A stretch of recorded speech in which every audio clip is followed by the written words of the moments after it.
Good evening, everyone, and welcome back to another episode of the weekly comic wrap up. Thank you guys so much for being here. I see everyone in the chat. You guys are awesome. Always good to see your familiar faces. What has been so fun about doing this Friday night show with Kyle and Drew is like getting to see the recognizable faces and names in the chat. So always good to see you guys. Thank you for being here. Before we start, I do want to give you guys a heads up. So this week, as some of you may know, I live in California. It is what it is. I've got family Why? out here, and I feel I know. Yeah. That's always my question. I wake up in the morning and I go, "Why? Why am I here?" um, so I've got family here, and I feel like I need to stay close to them as they as I'm getting into a different portion of my life, and they are as well. I lived in Texas for a while, but I'm staying here in California for a little bit. And as we all know, California crime rates are rampant, and the amount of stolen items, break-ins, violent crimes, drug deals, you name it, right? Happens mostly here in California. I'm in SoCal, and I actually had my storage unit broken into this on Tuesday. And the storage What? unit is in my apartment complex. Yeah, I don't know if I told. Oh, What? Oh, did no, I you not? didn't tell us. No. What the hell? No. we didn't- That's holy crap. When did I'm this so- happen? How come we're the other ones, the last ones? No, Yeah. I'm sorry. So okay, I So- always forget that you guys aren't on Twitter. I posted this all over Twitter. So Yeah. I'm out of here. I'm done. I'm out. Kyle's like, "You're not my friend anymore." yeah. I thought we were close. Yeah. So all that being said, though, hey, thankfully no one was hurt. I'm fine. My cat is fine. The residents within the apartment complex are fine. It was probably just some degenerate who's looking for some drug money. The only thing, though, is that in my storage unit, I have a lot of these statue boxes in there, which is, obviously what I use the storage unit for. But I also use it for a lot of my military uniforms and a lot of the things No. that I don't have really room for or that I really necessarily need, right, in my home, in my apartment. So one of the items that was stolen was my personalized and engraved sword that we used for ceremonies. So it was the Marine Corps officer sword. It's called the Mameluke sword. It was in a case and everything. So I put out on Twitter, I just said, "Hey, I normally don't do this, but guys, if you can, keep your eye out on eBay, Facebook Marketplace. What's the other one? Pawn Offer shops? Up, pawn Mercari? shops. Yep. Oh. Mercari. Yep." And I just said, "Listen, it'll be easy to find. It's a gold and ivory Marine Corps sword, and it'll have my name engraved in the blade. So if the guy is dumb enough to try and sell it, he will sell it, and people will see my full name on it." So with all that being said, chat, I don't ask you guys to do that. That is not an obligation, but I just wanted to keep you guys aware of kind of what's going on with me or why I may not be posting a ton. Shitty stuff happens like that here in California, and we just have to be prepared for it. And of course, it's like, oh yeah, I'll file a police report. I'll alert the apartment complex. I'll look online and stuff. What's really going to happen? Probably nothing. But we can at least report it and at least be aware of it. So Did you just wanted file to a let you report? know. I did, yeah. So I filed a police report, and we are waiting for the camera, the security camera footage to come back from the company that the apartment complex leases out to, because they have a third party that has all the cameras there. So we're waiting for that footage to come back. But we may not find anything because of where my storage unit is located. So just things like that, where it's like, even if we don't get it back, it's just the fact of we're in California and this shit happens, and it's like, why is this so normalized? Yeah. Like Was yours the when only I one told broken into, or were there several? It was just already mine. asked that too. Just yours? Oh, Yeah. interesting. Someone's going after you. Well, because Was yours located in an area to which it was easily accessible? yes, and that's why I think well, it was easily exitable. So once you pass my storage unit, you can most likely get out of the building very quickly. Okay. I'm assuming it was an escape route thing. Like whoever did this was probably like, okay, here's the storage unit and there's the door to get out of here. I'm just gonna, do my thing and get out. You break a lock? Padlock? How'd they get You know in? what? They're deadbolts. So it looked like it was either a crowbar or Oh, you assume it's a a he. drill. Thanks. That's nice. Oh, Detective. I'm assume it's a he. Wow. Okay, good. Yeah, of course. But yeah, I mean, Yeah, how do you know it wasn't T. Franklin? He rolling up there in her scooter in the Yeah. He's like a kid with excuse like me, Drew. a That's Ms. T. Yeah. Okay, Misty. please. Yeah. So they're So, gonna yeah, have guys all working in shifts to try to find this sword, I bet. They're gonna have like a whole team They of got guys. teams. they've got Yeah. Batman Dedicated. walking up and down the hallway. He's got like a magnifying glass. He's like Yep. dusting off fingerprints. Have And you shit. working in shifts trying to find this guy. Yeah. No, No this one sword will gives. either be sold or it's gonna be in the back of the skull of some homeless fuck, and they're gonna assume you killed him because your name's on the sword. Well, that was the other thing. I swear, who was it that sent me that? It was like one of my family friends that was like, "Hey, if like you need to file a report because if it is found in someone's throat, they're going to come to you because your name's on the thing." Yeah. And they're gonna be like, So why is your fucking sword in somebody's throat? Oh, it was yeah, stolen. Oh, why didn't you report it stolen? Next thing you know, you're on the news. yeah. So hopefully, I'm on the news for saying like, "Hey, I'm a vet. Some druggie stole my sword. It's California. What are we going to do about this? There's an election coming up. Hopefully I can be on Fox News talking about this White stuff." male vet with PTSD stabs wonderful homeless person just trying to make their way through life. But just trying to exist. Yeah. How dare you Minding hate their them own for- business. Yeah. Yeah. Shooting Why up do on you the hate them street. for existing? Yeah. Yeah. Shitting in front of several homes throughout the state. Yeah. Yeah. Right. Yep. So like I said, it sucks, and I was furious. You know what I mean? Like I think for a guy, but for men, speaking for so like last time I checked, I'm still a guy. Speaking for us, like of our emotions, like I feel like we tend to get very angry and very frustrated when something like this happens.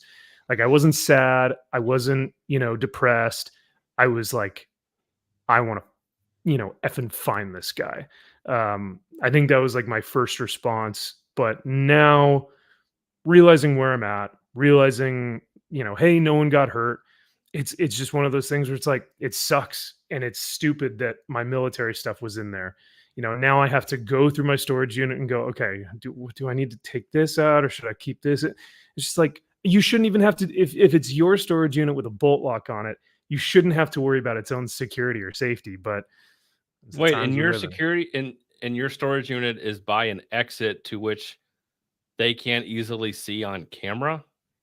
Right, because their cameras, from what the apartment complex said, they do not have cameras in the like main hallway areas because it's a breach of privacy for the home for the like renters. And I was like, but it's a public California hallway. bullshit. I was like, why don't you put cameras there? So essentially, we're hoping that if he walked from my unit out to the parking lot, they would see him in the parking lot. That's what we're looking at. So You can get a wonderful description of possible male between 5'7" or 6'5" and weighing either 100 pounds or 250 pounds, and could be possible between the ages of male. 12 and 78 years old. Yeah, right. Be on the lookout. We're looking for this possible man. Yep. Could possibly be a man. Yep. Yeah, it's That sucks, dude. I used to no, take it's not. that report that you had. I Mm, would take 30 of those a day, and it would just really? be fuck. It would just be like, Yeah. listen, like you're not gonna fucking find this thing. Like, it's just like Yeah. it sucks. It's got to be Man. 1,000 times worse out there. So it sucks. Hopefully somebody's stupid enough to pawn it and you can get it back. That would be the best case scenario. I've already looked on a couple websites, and there really hasn't been much. But even the case that it was in had my initials in it. But I called these pawn shops, and thankfully the guys were super chill because I called, and the first thing I would say is, "Hey, I just had my storage unit broken into, and I'm looking for an item. Can you help me?" And the first thing they were like, "Absolutely. What's your name? What's the description? We're gonna get this fucking guy." You know what I mean? So like, the pawn shop seemed to have this down pat, right? Like they Not probably the first one. Yeah. well, yeah, right. Yeah. One guy, I called him and he said, "Oh, hey, I'd love to help you, but my shop, we take fingerprints and background checks before anyone sells anything to us." And I was like, "Hey, that's Oh, pretty wow. all right. There we go." Sweet. Yeah. But yeah, so all that being said, sorry to take up the first 10 minutes of the show just whining about, California, but that is the state that we are in currently. And unfortunately, it sucks, but like I said, no one was hurt, but life moves on. I just wanted to give y'all a heads up because y'all in the chat, just so you guys are aware. And yeah, unfortunately, I didn't. Because I put it on Twitter, everyone like reposted it, and they're like, "Hey, let's see if we can find this thing." So I just thought that Kyle and Drew already knew about it, but damn. No, we're not on Twitter anymore. I gave it up. No. That's probably smart. I saw a video the other day on Twitter, and I was like, I don't want to be on the internet anymore. I just really don't want to. You lose all hope in humanity. But, Yep. Yes. But say again. That's what the internet's done. It's taken away any hope or belief in humanity that we can prosper and survive. Yeah, man. Jeez, I know. Like, there are a few channels. Like, I think Nina does a show called like Infinite Hope or something. I know John Krasinski during the pandemic was doing a weekly video, where they basically talk about like, hey, here's the good stuff. Here's like what's going on in the world that's like actually kind of cool. So, I respect that a lot. But yeah, we need it. Yeah, for sure. That's what we do here. Nothing but good. We only talk about the positive because that's the only thing that's coming out is good. It's good all content. positive. Everything's great. All good things, all positive. Yeah, there's nothing can be criticized. Nothing can be all positive. Yeah, Mhm. all the time. Let's say hi to the chat real quick. What is going on, Lane Kramer? Good to see you. We also have Jack Frost. Hey, look at this, Kyle. Got his first volume of Ice Cream Man. Dang. Kyle, do you have a favorite issue during that first run? I have to go back. Issue 1, I thought it was really good. Yeah. I have to go back and reread those. I probably got to reread that first volume. It's been years since I've read it, so I got to go back. Issue 1 is just so damn creepy. I cannot revisit it. I can't revisit it. No, you don't not a fan of spiders. I know. Oh yeah, yep. Oh that's right. Oh no. What the irony in that is that I hate spiders. Yet my main character in Unholy Nightmare turns into a human spider. Go figure. Turns into a massive spider. You're facing your fears head on, Drew.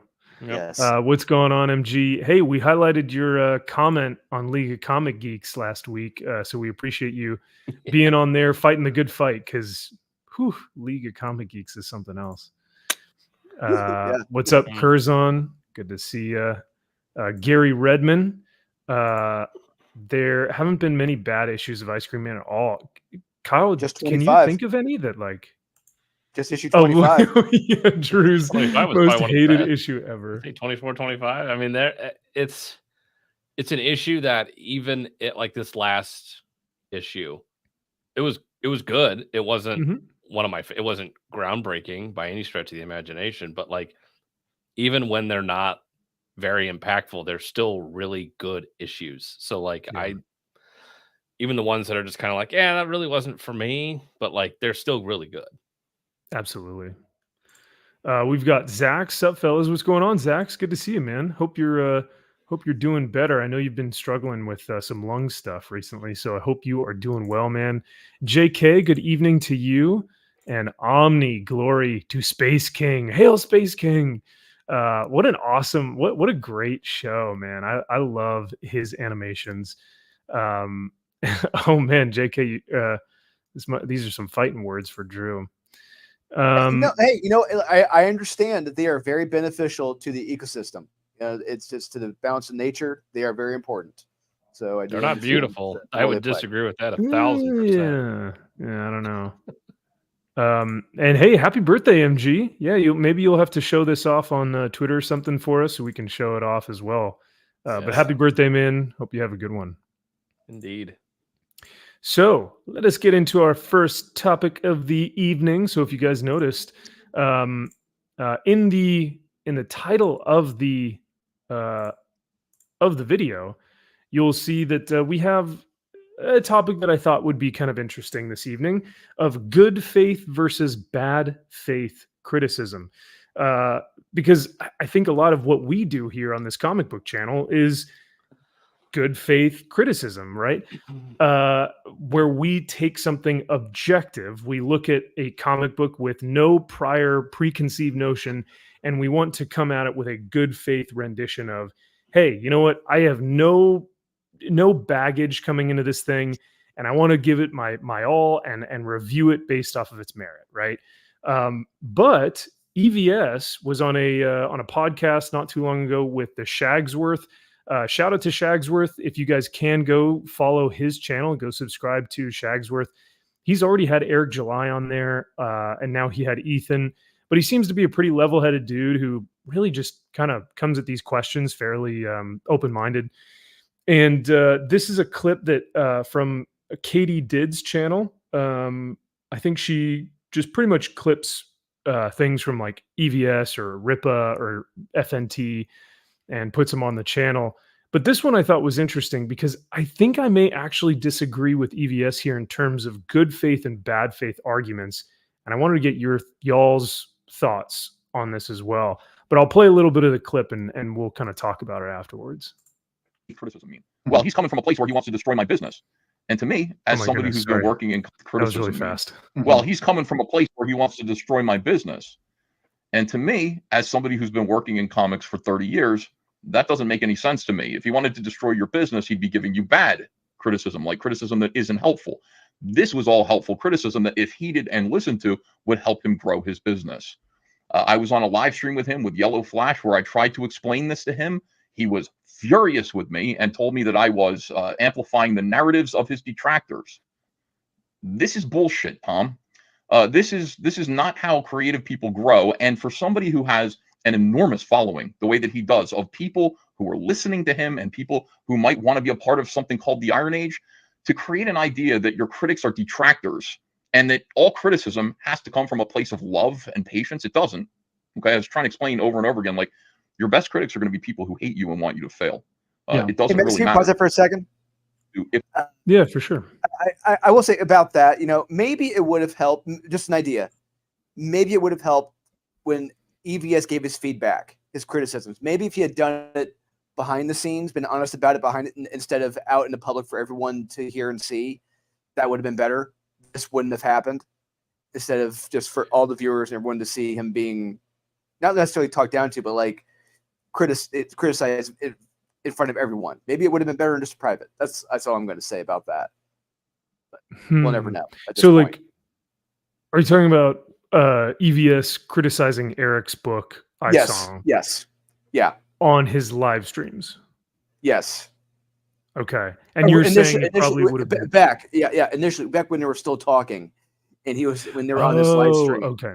Yes. Gotcha. Maybe if he had done that behind the scenes instead of in public in front of everyone, maybe things would have been different at this point. But yeah. And I wonder, because initially I think EVS had come out and was like, I think he even says in this interview, he's like, me giving Eric criticism saying, hey, I love the book. I thought the book was great. That was actually bad faith because he was lying. And I was like, I don't know about that. Because for me, and I guess we could do this, we could get our definition of bad faith criticism, if you will.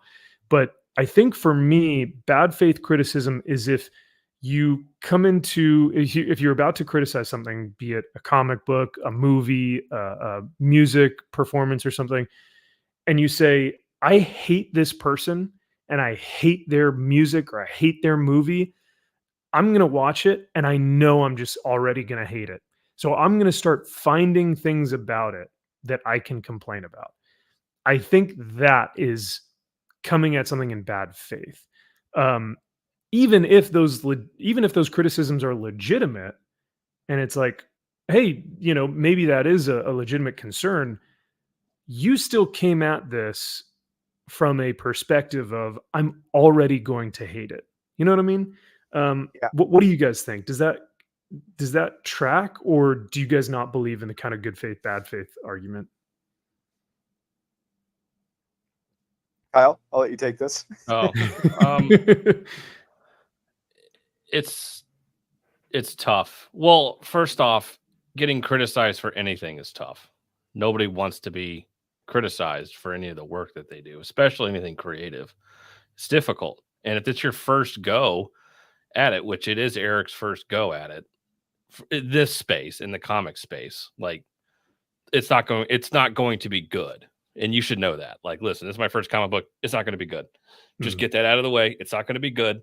So he should have gone at it as, here's my first attempt. I know it's not going to be perfect, and I would appreciate any feedback.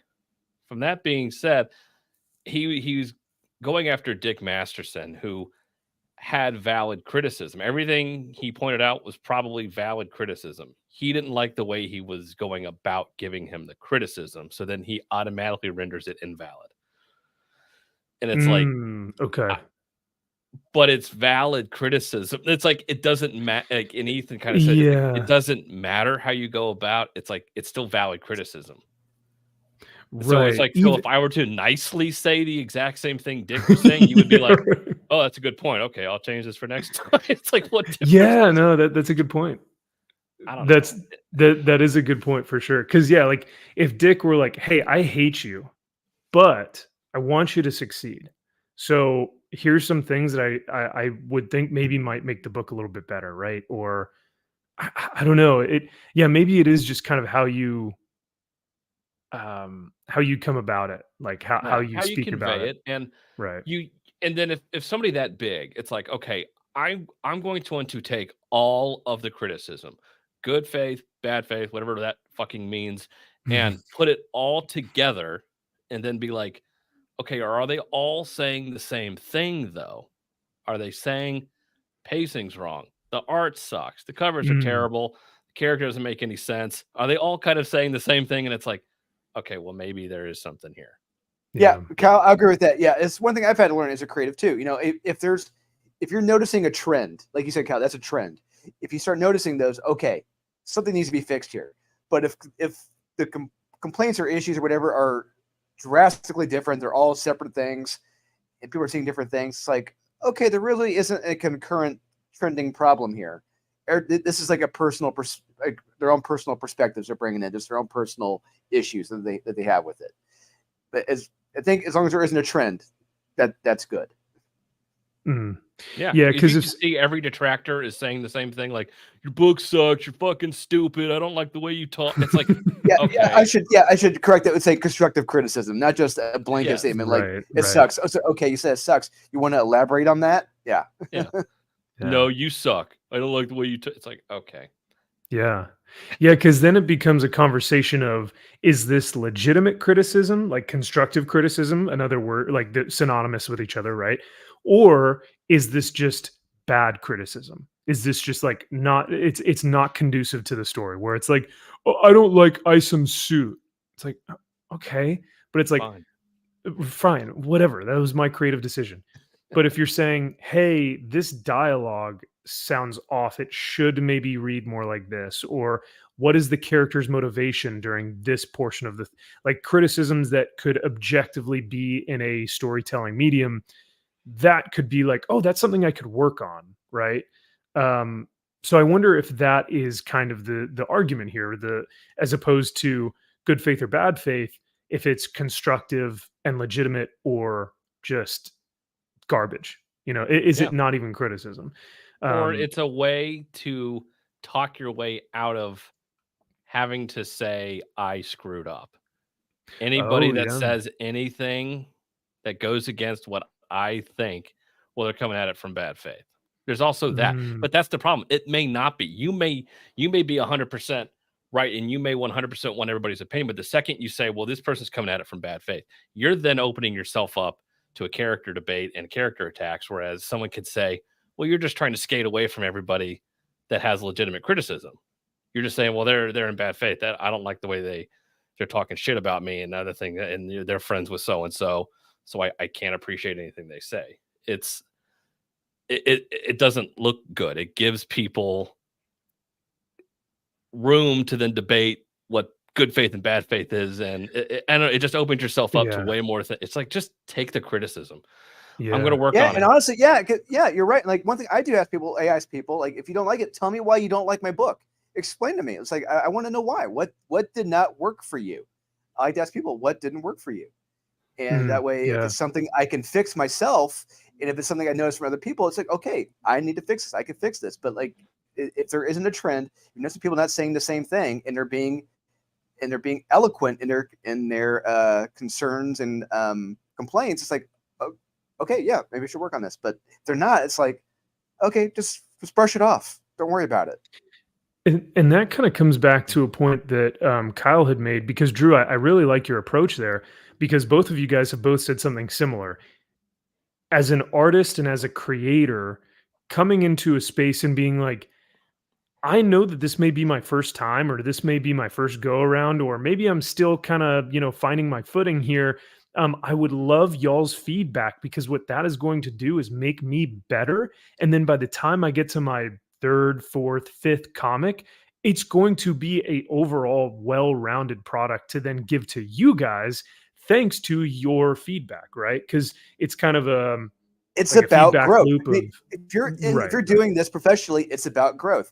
It For me, jumping into more or less jumping into the ring of writing comic books. I wanted to get better. I want to get better at what I'm doing, Yeah. and asking customers, readers, quote unquote fans, if I have them, if they like my stuff, what is working, what doesn't, how can I get better, what type of stories would you like to read, what would you like me to work on, as well as that's why I have a guy like Aaron as an editor. Aaron Sparrow has been For in the sure. industry now for like over a decade doing this stuff.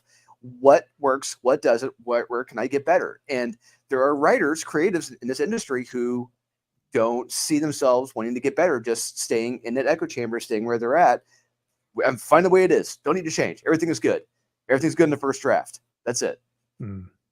Yeah, because the Uh, second I take criticism and I give somebody validation, then I look like a bitch. And it's like, where do you get that from? Like, that's how I oh, perceive it. He right, sees it right. as the second I lower myself to be like, okay, I'm approachable and I'm going to take your criticism, I look like a bitch. It's like, what? Hmm. No, you look like somebody that's trying to get like, why do you think that? And that's how I perceive it when he says this. He's like, "No, fuck everybody. My book's great, and I'm only going to listen to Chuck Dixon or whoever the fuck, as if Chuck Dixon's infallible and doesn't write shit." It's like, okay, No one is infallible. Even Alan Moore is infallible. Everyone right? writes Oh, He yeah. snippers now pointed and it then. Oh, out. We see It we've it on seen the happens. it. show. We've We seen see it. We call it. everybody Yeah. to the mat when they suck. They suck. It's like, Yeah. it's gonna happen. So it's like, I it's just, you're not a bitch. It's okay for you to tell EVS or Dick Masterson, hey, you know what? I appreciate your feedback.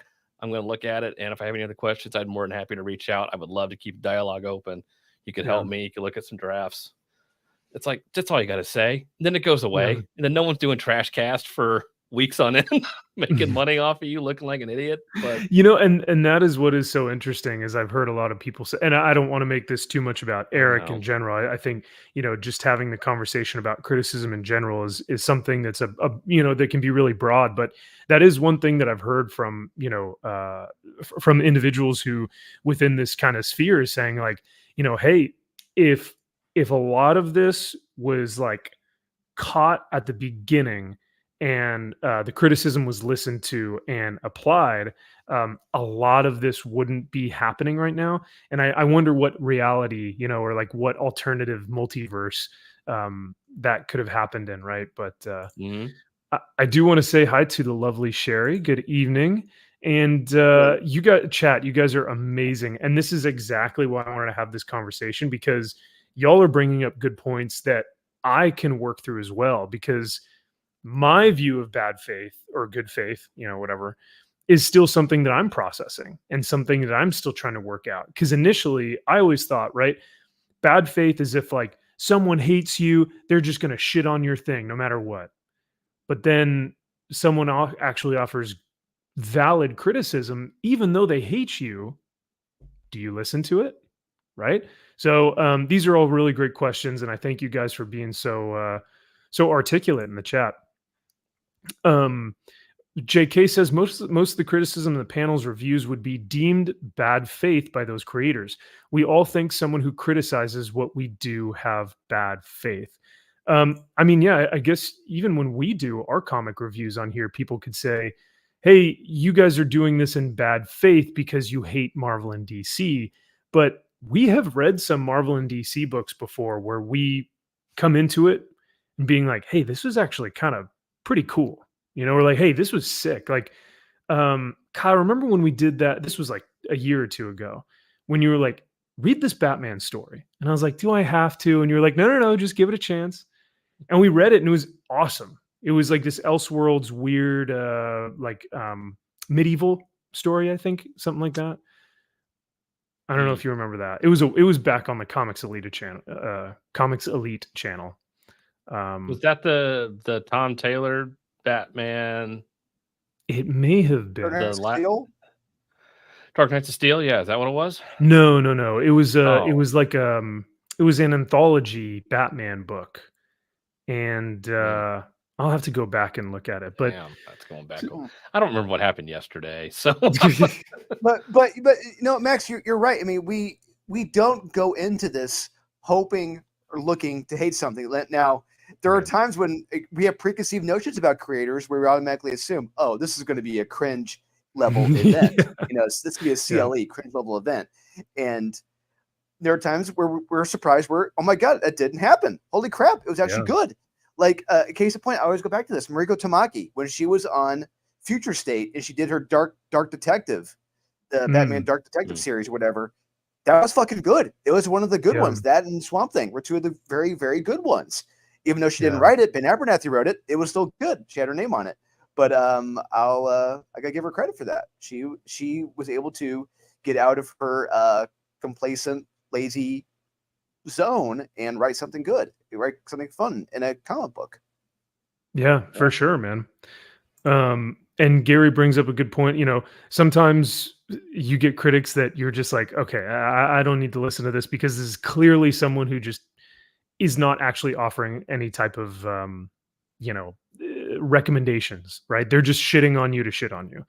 MG says, I disagree, Max. Either the criticism is valid or it's not. And this is kind of where, this is like the heart of I think really the heart of the conversation, as opposed to bad faith or good faith.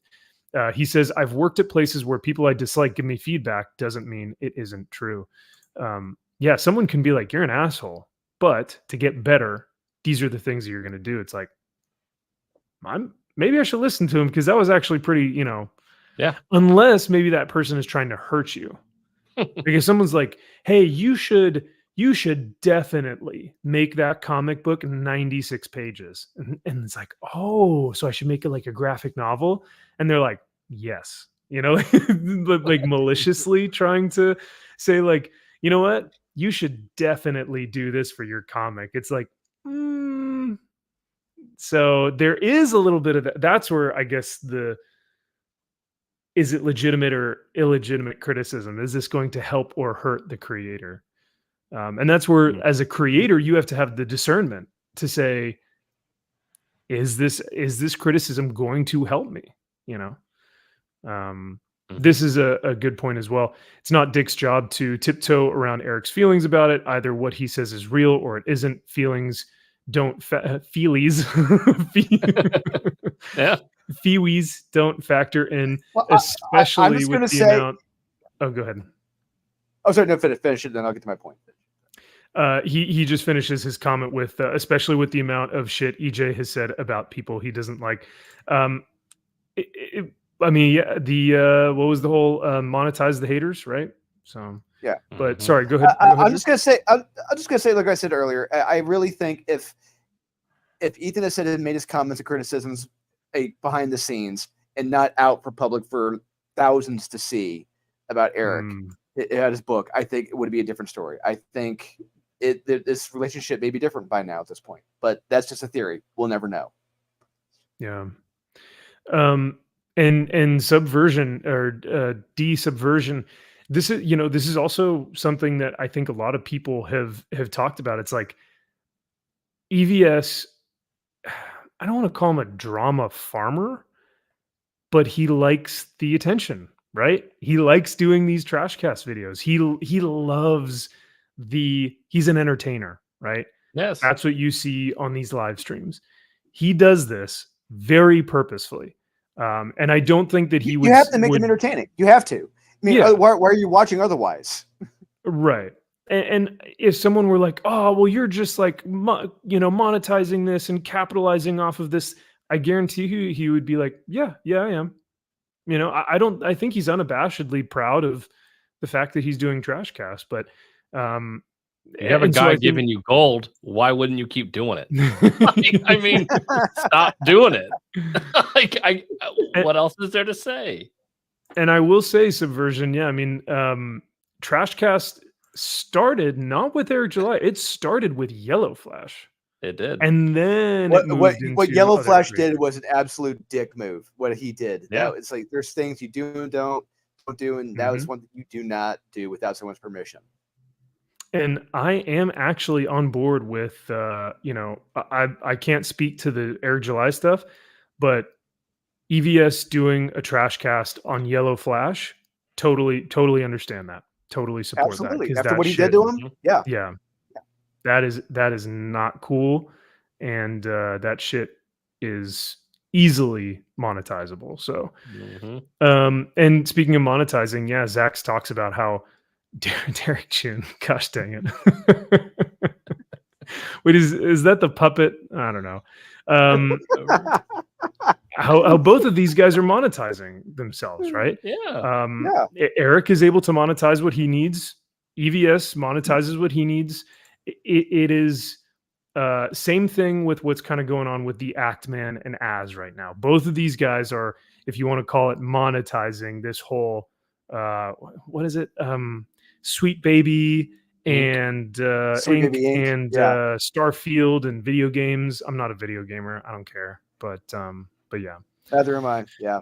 No, it is what it is. When you put yourself out in a space and you're going to criticize anything, whether it be Marvel, DC, Hollywood, Starfield, whomever the fuck made that game, whatever company, Bethesda, I don't know who actually made the game, but it's like, if you're going to make video after video after video after video of this, criticizing it, saying how bad they are, then you have somebody saying, hey, let's go on and discuss this and talk about it and why, or why you're incorrect. And if you think you're so right, and if you think you are correct, you would be welcoming it. Like, sure, yeah, come on, we'll talk. Because I know I'm right. You know, Kyle, you bring up a good point. So something happened, I think it was like probably about 4 years ago. It was when Geeks and Gamers, they were talking about that. It was a G.I. Joe game that came out, and he was criticizing it. And one of the game developers or whatever who worked on the game reached out to him and asked him, hey, what's working, what doesn't? And they talked it out, and I think they made the corrections or fixes on the game. I wish I could remember who it was, but I do know it was a G.I. Joe game. Maybe someone in the chat knows when that was. But yeah, I remember that it was very, very interesting. They actually reached out and they talked, and the game developers listened. Yeah, it's like, why wouldn't you want to welcome that? I'd willing to talk to anybody. I talk shit about so many fucking people on here, and it's like, yeah, come on here. I'll be more than happy to tell you why I think your book's fucking trash. It's like, every day with Aaron Lepresti and you. Yeah, every day by Aaron Lepresti. Yeah. I know. He's fucking dog shit. I've told him several times. Overpay for his art. I know. You get it just to burn it.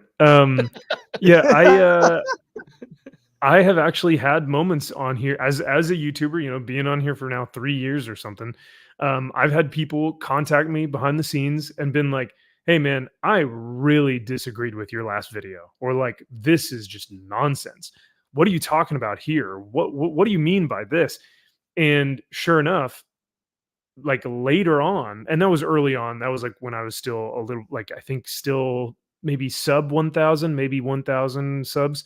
Um, now, uh, those individuals and I still like talk, and we're fairly friendly. Like I don't have any ill will towards that individual, but sometimes those behind the scenes, it doesn't always need to be monetized, but just talking some of those things out can be like, "Hey, I don't know what you're trying to say here, but what the fuck, man? Like, what are you trying to say about the comic industry? What are you trying to say about this channel or my thing here?" So, you know, and there have been times where I've reached out to creators and I've said, "Hey, I'm gonna play your video on my YouTube channel. Are you cool with us kind of breaking it apart and criticizing it?" Some people have said yes. Actually, I think everyone has said yes. I don't think anyone that I've reached out to has said no. I don't want you to do that. But it is, I think you have to do your due diligence and understand, like, we need to talk in the DMs before anything else happens. I think it's only respectful, right? It's like Yeah. email Yeah. correspondence in business. You kind of have to do that shit, you know? But- And I'll say, you know what? Go ahead. One of the best criticisms I ever got was when Mike Barron called me. Mike Barron called me to talk about the Born of Blood. He had read them, and it was unfortunate because he read them 2 years after the fact they came out, and he was telling me like Oh, about issue 1, like what he really liked, the stuff he Yeah. would have changed and everything. I'm like, that's great. I just wish you had read it 2 years ago. That way yeah. I could have made some changes, but it is what it is. And he has some good points, and yeah, I took it, and yeah, I appreciated his feedback. For sure. Thanks, you Yeah. old fuck. Called the internet. He's like, "Can I fax it over to you?" It's like, Yeah, nope, just on my pager. Sorry, Yeah. Mike. Yeah. Only in binary code. Yeah. Kyle saying Jim Lee is the best artist ever is bad faith. That is my position. It is. Thank you. Thank you, MG. You know Not what? bad That faith, is it's good actually faith. bad faith. That is It's bad good faith. faith. Nope, it's good faith. Gotta have faith. I want to shout out our main man, George. What's going on, George? Can't watch the stream, so I'm going to watch the replay, but I wanted to jump in and say hi to y'all and chat. Well, George, thank you so much, man. I'm sorry you can't watch it live, brother, but hopefully you are watching this on the replay. Hello from the past or the future. And good to see you, man. Thank you so much for the $5. That is so generous. We always love to see you guys supporting this channel. And this is why we get to do this stuff on Friday evenings is for y'all. So thank you so much for the support, George. We love it. Dimitropoulos. What a name. That is a name. Let's see. Yeah, there are some trash casts that I'm like, there's nothing of substance here. there's nothing. Yeah, the one the here. other night, it seemed like he was grasping at straws. It was like, Yeah, you and you're like, here. you got no material. It's like a comedian who walks up on stage with like new material, and you're like, boo, go back to your old stuff. Yeah.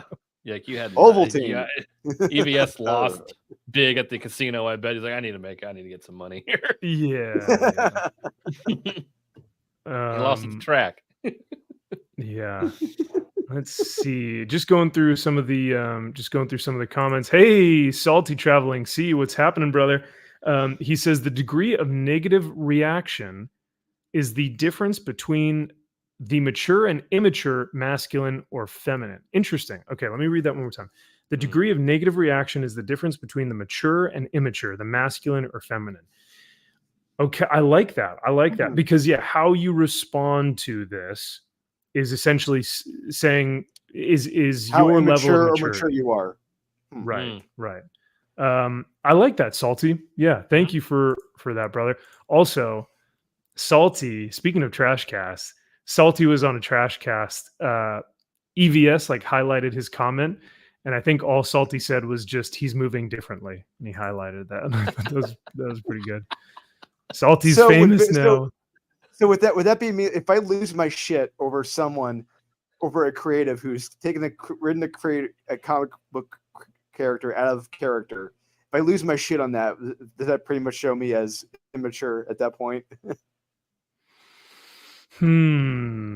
If you're writing a character that you've created, Or if I'm critiquing a creator who has written a comic book character out of character, if I just lose my shit because I'm so pissed off at this, that probably shows me as immature, I guess. no, Yeah, if I you think did a it's whole fair. video that goes viral because you were yelling in the camera about Oh, having to select pronouns in the first 5 seconds of a menu loading screen of a video game, it's just that's your whole life, and that's what you're mad. It's like, okay, I don't know what you're talking about. I've never seen anything like that. no. If that were to happen about a comic book, if you start going crazy and you're like, fuck my life, fuck these pieces of shit, my fucking life is over. God damn it. Why do you keep fucking doing this? I hate my life. It's like, okay. It's a comic book. Grow up. Take it easy. To be fair, the comic book videos that I have made, I more so do just kind of like this thing where I'm just like, I'm just so tired. I'm so tired. You almost That's a get normal more reaction to this. It's just, just so, and all of the books this week, by the way, made me that like my whole life was just turned to black and white, and this was a rough week. This was a very rough week. Yeah, this was a bad week. Let's check out what this analogy says from Zax. He says, Max sees a dude in the gym. The guy's getting started and working hard. Max says, looking good, bro. Keep at it. But if dude enters a bodybuilding competition, Max would give different feedback. So now we're getting into the professionalism of the sport or the. Well, here's the thing. I mean, those are two different things. I mean, in a gym lifting, you're working on getting stronger. Bodybuilding, you're fucking built. You're looking pretty. You're working on yourself to look like a certain way. You're not necessarily getting stronger. You're looking, just to look pretty. Like for the, it's not necessarily, I wouldn't say they're two different things. Or am I wrong? I think, well, because both bodybuilders and powerlifters, whether you're trying to look a certain way on stage or whether you're supposed to perform a certain way on stage, like as a powerlifter to lift a certain amount of weight, both of these guys need to be in the gym. But I think what Zax is trying to say is like, hey, an offhand comment, I see someone and I'm like, hey, looking good, man. Like, hey, keep it up. Keep up the good work, right? Like, because I want to be supportive. But if that guy came to me and he's like, listen, man, I have a bodybuilding competition where like people are going to be judging me on my performance and how I look. Give me some feedback. I would then not just be like, oh, looking good, man, keep it up. Then I would come back and I'd actually say, oh, well, if you really want like legitimate criticism, you need to even out your shoulders or something, right? Like one is a little bit larger than the other, or maybe you need to work more on the on your quads to calf ratio. Like, like maybe you need to equal that out a little bit more. So my criticism would be more direct as opposed to just like, oh, keep up the good work, man. Looking great. I think that's what he's trying to say, Zax. But more in depth. Because I can be supportive of someone like, hey, sweet job, dude. That's awesome. But if they're like, no, seriously, like, tell me what you think. I'd be like, well, I'm excited for you, but here, like, good for you. Speaking of good for you, Legion 0129 for $10. My man, dude, thank you so much. Legion says, I'm the same age as EVS and also from New Jersey. All right. It's how we speak. We cut through the BS. Now I'm like Brooklyn.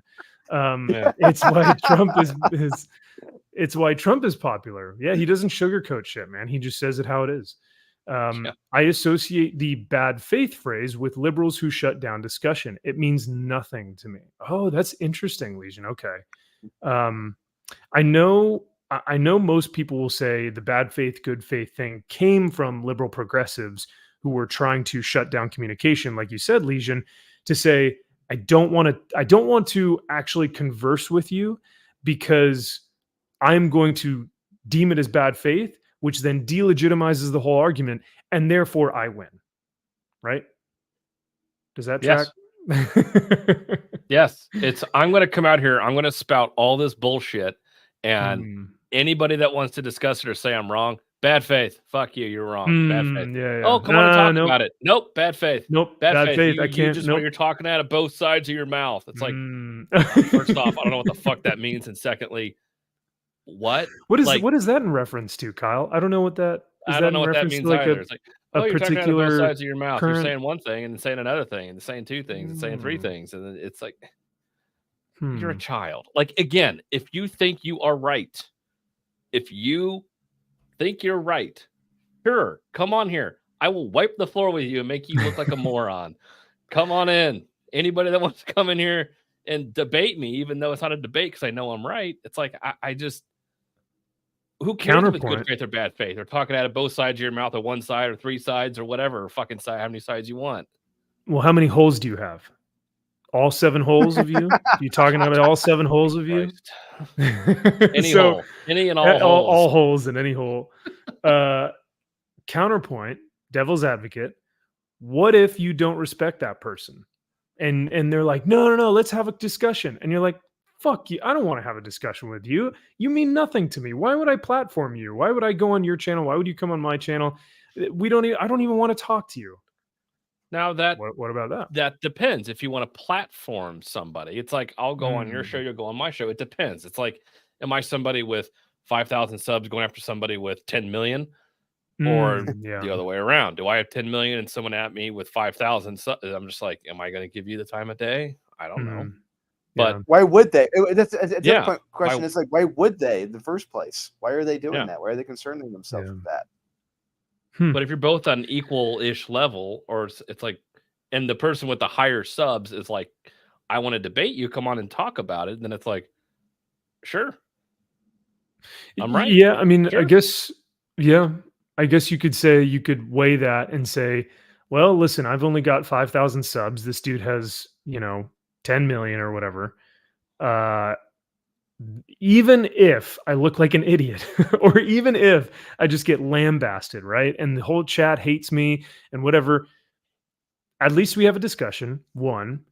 And two, potentially I could gain a new following. Maybe I could get some new people on the channel that may see me, right? Because just the exposure alone would be massive.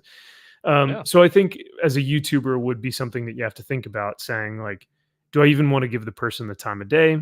So something you have to weigh, I guess. But Yeah. But if you've um, been talking in DMs and they seem pretty genuine, then it's like, sure, why not? oh yeah, if someone seems genuine and you like legitimately want to come to a like, hey, let's come to a commonality here, because I you know, I want us to understand each other. Yeah, I think that there's nothing wrong. But then if you go on to their show and they're like, so you fucking nerd, and you're just like, oh boy, what have I gotten myself into? Oh, So you no. never You see, you- I love talking to the people face to face at conventions, because that's where you Yeah, really yeah. see who they truly are. And like, okay, now don't get me wrong, because how people convey themselves online is completely different from when you see them in person. Kyle's seen It's this. a Like, let's say, like, persona, dude. honestly, like, because when I see someone like a Max Asagio online on Twitter, I'm like, Mhm. you are a deplorable. You're conveying yourself as a deplorable piece of shit. But I Right. guarantee you, if I meet you in person, it's gonna be completely different. Hopefully, maybe. But I would. It's like, would I love to have a conversation with this person? No. But would I be interested in talking to this person? Absolutely. Could I say I talked to Yeah. this person? Yes, I could say I did that. But that's Mhm. yeah. Yeah, because like even when you have someone like Tom Taylor, Tom King, who we're reading his Wonder Woman series right now. And it's just like, it's awful, right? Like the one book Yes. where he talks about like, a Marine who Minecrafts himself because he feels inadequate as a male. Like go F off, like that stuff is so demeaning and condescending. If I see him at a convention, am I going to go up to his table and like harass him in front of like all his fans and stuff? No, I'd get kicked out of the convention, right? So of course people are going to have different personas online or on Twitter. You get your internet tough guys. You get the guys who are like, oh, come say it to my face. but they're online. Come at me, bro. So it's Come at me, like, bro. Yeah. come at me, And Mark bro. Brooks. Doing a Mark Brooks. Yeah. Mm-hmm. So you do get your internet tough guys, but in real life, to actually have a conversation with someone, dude, they are human. They now become a human being, and the conversation becomes way more real because you are like, you're there, right? And I think we've lost that art form because of the internet, because there's that disconnect. But That interpersonal communication, that being able to Yeah. communicate in the first place. COVID. I mean, I hate to bring up COVID, but that really, really did kill a lot of those social skills in people. For sure. All that being said, dude, Legion for $10. This was such a great super chat, man. Thank you so much. And the topic of saying what you mean, not having to sugarcoat it. I think it takes someone who is it takes someone very confident in themselves, and someone who is very discerning and articulate, because for a lot of people, they want to try and be as diplomatic as possible.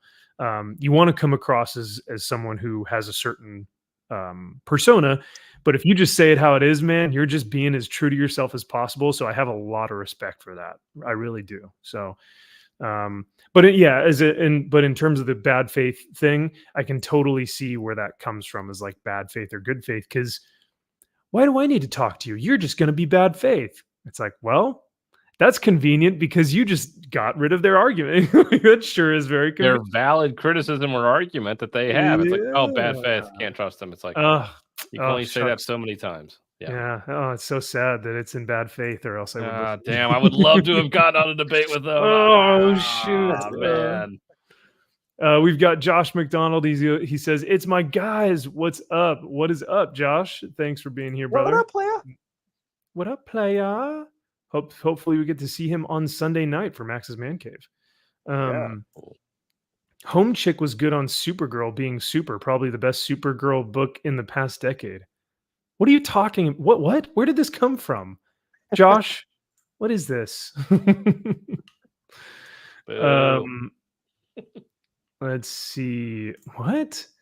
Dorpheus. I love this avatar. I don't know what that is, but it's hilarious.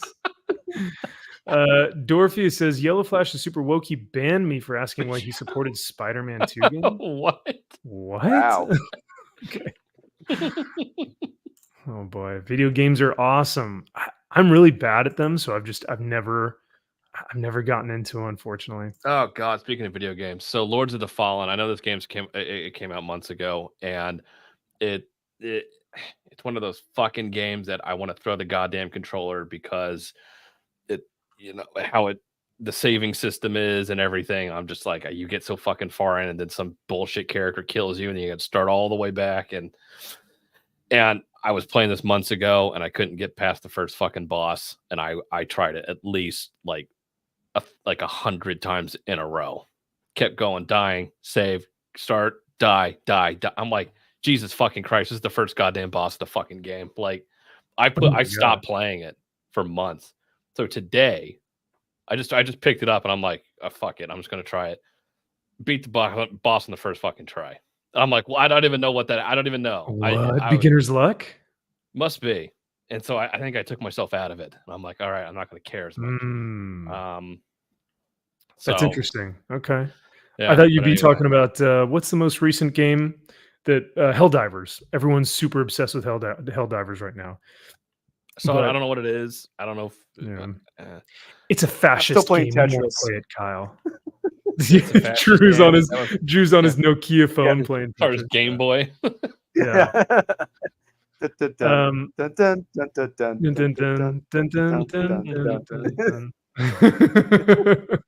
We all know it.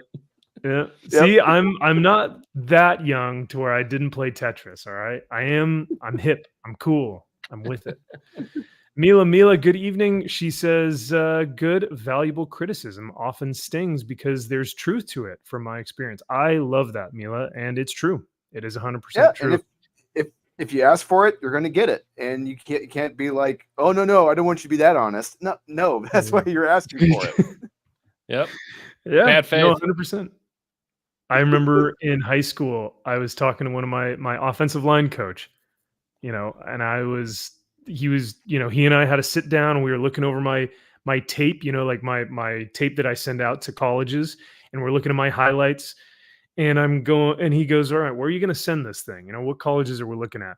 And I was like, I'm going to send it to USC and University of Tennessee and TCU and Alabama. And he's Hell like, yeah. really? Where And you send it to? he legit sat me down, like, grabbed my shoulders, and one of these where it's just like, you will be laughed at if you send these videos into those colleges. He's like, you are much better spent sending your videos and trying to be recruited by a D3 or a D2 school that will actually allow you to play. Because if you try and send this to a school like a D1, top level school, you're never going to play. You're never going to get any exposure. You're never going to see the field. You're never even going to make the cut. Send it if you really want to play college football. Send it to these teams. And I was like heartbroken, but he was right. He was 100% right. I can play at USC. Are you kidding me? So just stuff like that, where it's like, it stings, but if I didn't listen to him, I would be a total fool. I'd be going to USC and they'd be like, dude, you're 6'1" and you want to be an offensive lineman here? Sorry. Yeah, I think that's adorable. Yeah, that's cute. They pat me on the head. If the coach has to ask you where you want to send your stuff, you're probably not going to one of those schools. They would be coming to you saying, hey, we're going to be sending this off to these schools. They'd be like, hey, we've seen your tapes. We want to, why don't you come to our combine, the USC combine. We want you to, we want to get you a tour of the school or whatever. So this is really interesting. Oh yeah. Sorry, criticism real quick in comics. Kyle remembers this. There was a certain creator we talked about. I think Kyle might have been there. There was a creator that Sean was working with at one point. He had this comic that Sean started crowdfunding for. It was only one issue before Sean called it quits. The guy could not take criticism at all. Period. None. And who is this? Because I can't say who it is, but I will say Joe Corolla was the editor of the book. Joe was the editor of the book. And Joe lost his shit over the guy. And you may remember, Max. I think, was Kyle, were you there when Sean lost his shit on the phone? Oh yeah, I was in the room. Yeah, it's one of those, because like we've seen Sean get angry, even though he says he never gets angry. He gets angry, but he's a Marine. That was one of the but no, he said, he's like, oh, I never lose my cool, never get angry. It's like, no, we've seen you get angry, man. But he lost his shit this day. He lost it, and he lost his shit, and he called Joe afterwards. Joe was pissed because this guy couldn't take criticism. Joe's like, this comic sucks. All right, we got to fix it. But the guy's like, no, we're not doing it. We're not changing it, whatever. Then Sean just cut ties with the guy. But it's after that call, I messaged Joe personally. I said, Joe, I just want to let you know, I thank you for everything you're doing for me. I thank you for all the criticism and feedback you're giving me. I think you're doing an amazing job. And he said, thanks, man. I appreciate that. And, I don't think he knew I'd overheard everything that happened, but it got bad. And it shows an example of someone who would not take criticism, period. Sure. Yeah.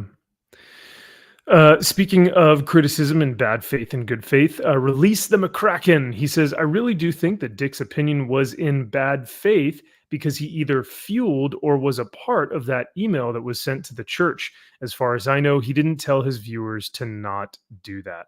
That whole thing was really fishy, because the email account that had emailed the ISOM Church, an International School of Ministry, was linked back to Vito's email.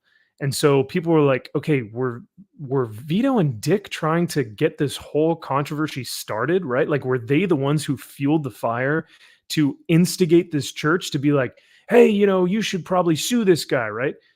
And there's a lot of evidence saying that they very may well have done that. But when it comes to the comic book itself, I think Dick came at it with like from a place of like, hey, I have a full Word document of all the notes that I did, regardless of whether I sent that email to the church or whatnot. These are my notes on ISOM. If Dick and Vito did end up starting that whole controversy and trying to get Eric sued from the International School of Ministry, that's a shitty thing to do, to want like to purposely try and get someone's business to like fail, to literally want to see them lose money. That's shitty, right? But if Dick is just trying to criticize Eric's comic book, right? Like that's where, oh, okay, is that bad faith? Is that good faith? So release the McCracken. I totally see what you're saying though. Like I understand your point. I think they may just be two different topics, right? One is the lawsuit and one is the comic book review. But I guess you could put them together if you're trying to say that because Dick did the lawsuit that he's also trying to ruin the comic by criticizing it poorly. I don't know. But his criticism is valid, so it doesn't matter. And Like, that's none the of that question, is matters. like, yeah, like even if Dick's criticism was like, hey, ISOM needs motivation, like he needs a character motivation to be able to do this. I think that was one of the criticisms that he had. Is that coming from a place of hatred of Eric, or is that coming from a place, even if it is coming from a place of hatred for Eric?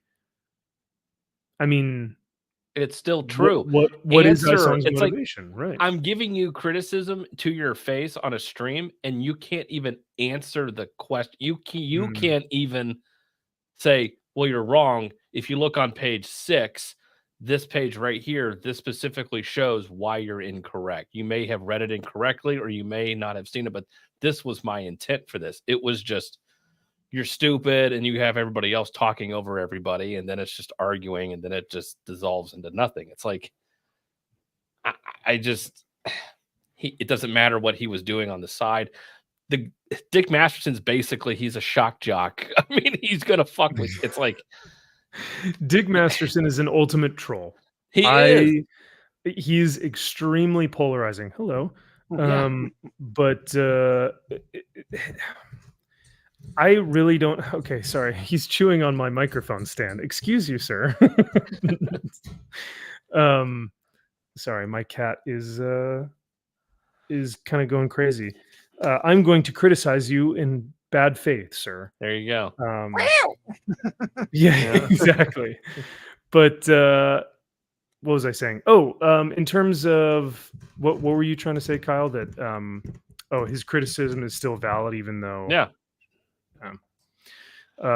or on that same video, I think Yellow Flash is like, yeah, I can fly, right? And Eric's like, no, you idiot, he can't fly, or something. Dick's like that, like, see, you're proving my point. Like, he thought he could fly. Like, we don't know. Nobody knows. Yellow Flash is a bit of an idiot, so I mean, like, it didn't help anyone's point that Yellow Flash was like, it made it so much worse. And he was like, oh, well, he's like, I didn't really read it. And it's like, well, then why are you talking, dude? You're digging Eric a bigger hole than he's already in. Just shut your mouth. Just shut up. Don't say anything. So dumb, but good times. Yeah, what a world. What a world we live Indeed. in. Yeah, sorry, Josh. You guys have such good comments that like by the time I actually get to them, we've already discussed the topic for like an hour. So and it's gone. And it's gone. This could also be true. It might have been one of the viewers. Could be. I don't know. I don't watch that shit. I have no idea, but it sounds like it. My cat also likes Mr. Shelby Robertson. Hello, sir. Shelby, what's happening, man? He's the illustrator, right? The inker? He is the inker for a secret, not so secret Michaels project that's coming out later this year. I'm intrigued. You have my interest, sir. So well, let's I know we've discussed the point ad nauseum, right? I do want to see, I think Shag I think he responds and then EVS responds back to that. So let me see if this is the actual portion of that stream. Because yeah, I'd like to see if there's anything else we may have missed, and then we'll move on to our next topic. If they're good, Their criticism is going to be sharp. It's going to be cutting. It's going to be ultimately helpful if you listen. So it doesn't mean you have to parade them on your shoulders and say, I love Vickyverse. You don't have to do that. You just have to listen and understand what good criticism is. And I became aware of the fact that Eric had very thin skin, no sense of humor, and was not planning on trying to grow. Didn't want to listen to criticism and was putting ideas out into the audience that were damaging to the idea of indie comics ever succeeding in a real way in the mainstream, ever succeeding. Well, here's the thing that one of the things I noticed, though, what I will say is, I mean, I don't know. I spoke with Vito. You said you had watched part of or you'd watched the interview with Vito. The one thing I had noticed about Vito and Masterson to an extent, and I'm very interested in talking with Dick as well about this, because their criticism did seem to be a bit bad faith in that they didn't really seem to like it would have been better faith. It would have been good faith if they were able to, I don't know, maybe it's just how it's done because the name calling had already happened on Eric's side. But like, if you really want to critique what's going on, like really break it down and like, let's leave all the BS out of it. And again, maybe it's because that ship had sailed because the other side already happened. That Eric had already said his piece on it. Because and I think that's what kind of people equate the bad faith argument to, is they say, well, this person has tried to shit on this other person's career, so they're obviously coming at it from bad faith. And I think that's what Shag is trying to say here. It's like Dick and Vito came at this already from a place of like hostility. And so that's why a lot of people were like, oh, well, it's bad faith. So I think that's kind of, because even when I first saw it, I was like, man, this is super bad faith. Like they're not coming from a place of objectivity at all. But after hearing some of the criticism, it's like a lot of people felt this way. So yeah, but I'll play a little bit more of it. Because I've had my criticisms of ISOM, and there's things that I don't particularly like. I do enjoy some story elements, and I'm interested to see where it's going. But their videos had seemed, and their takes on Twitter had seemed like, oh man, like let's like really like this is how we're going about it. Like I don't know, that's just where they're, from my point of view, being someone who didn't have any skin in the game, seemed like their side was way more bad faith than this side. But again, there's no such thing when it comes to criticism, Tom. There's no such thing as bad faith or good faith criticism. See, this is why I don't like Eric July, because he put that into your head. You think that in order for criticism to be valid, we have to be friends. We have to get along. We have to be polite to each other. This person has to be my friend and not be trying to hurt me. That's not what criticism is. A good critique is true whether the person loves you or hates you. And speaking of bad faith criticism, my criticism telling Eric that his book was good was bad faith criticism. I did it because I didn't really care if he grew or got better. I just wanted him to feel good about his accomplishment. Me telling him, this is just great. Great job, Eric. That was in bad faith. I was not being a good critic. That was not worth anything. Dick Masterson saying, fuck you, Eric. I hope your business fails. And here, by the way, is a 3-page document about the story structure flaws of ISOM #1. Doesn't matter. It doesn't matter if it's good faith or bad. It's either true and valid or it's false and invalid, thereby making. Wait, so he said there's no such thing as good or faith or bad faith, but he just said my critique when I said it was good was bad faith.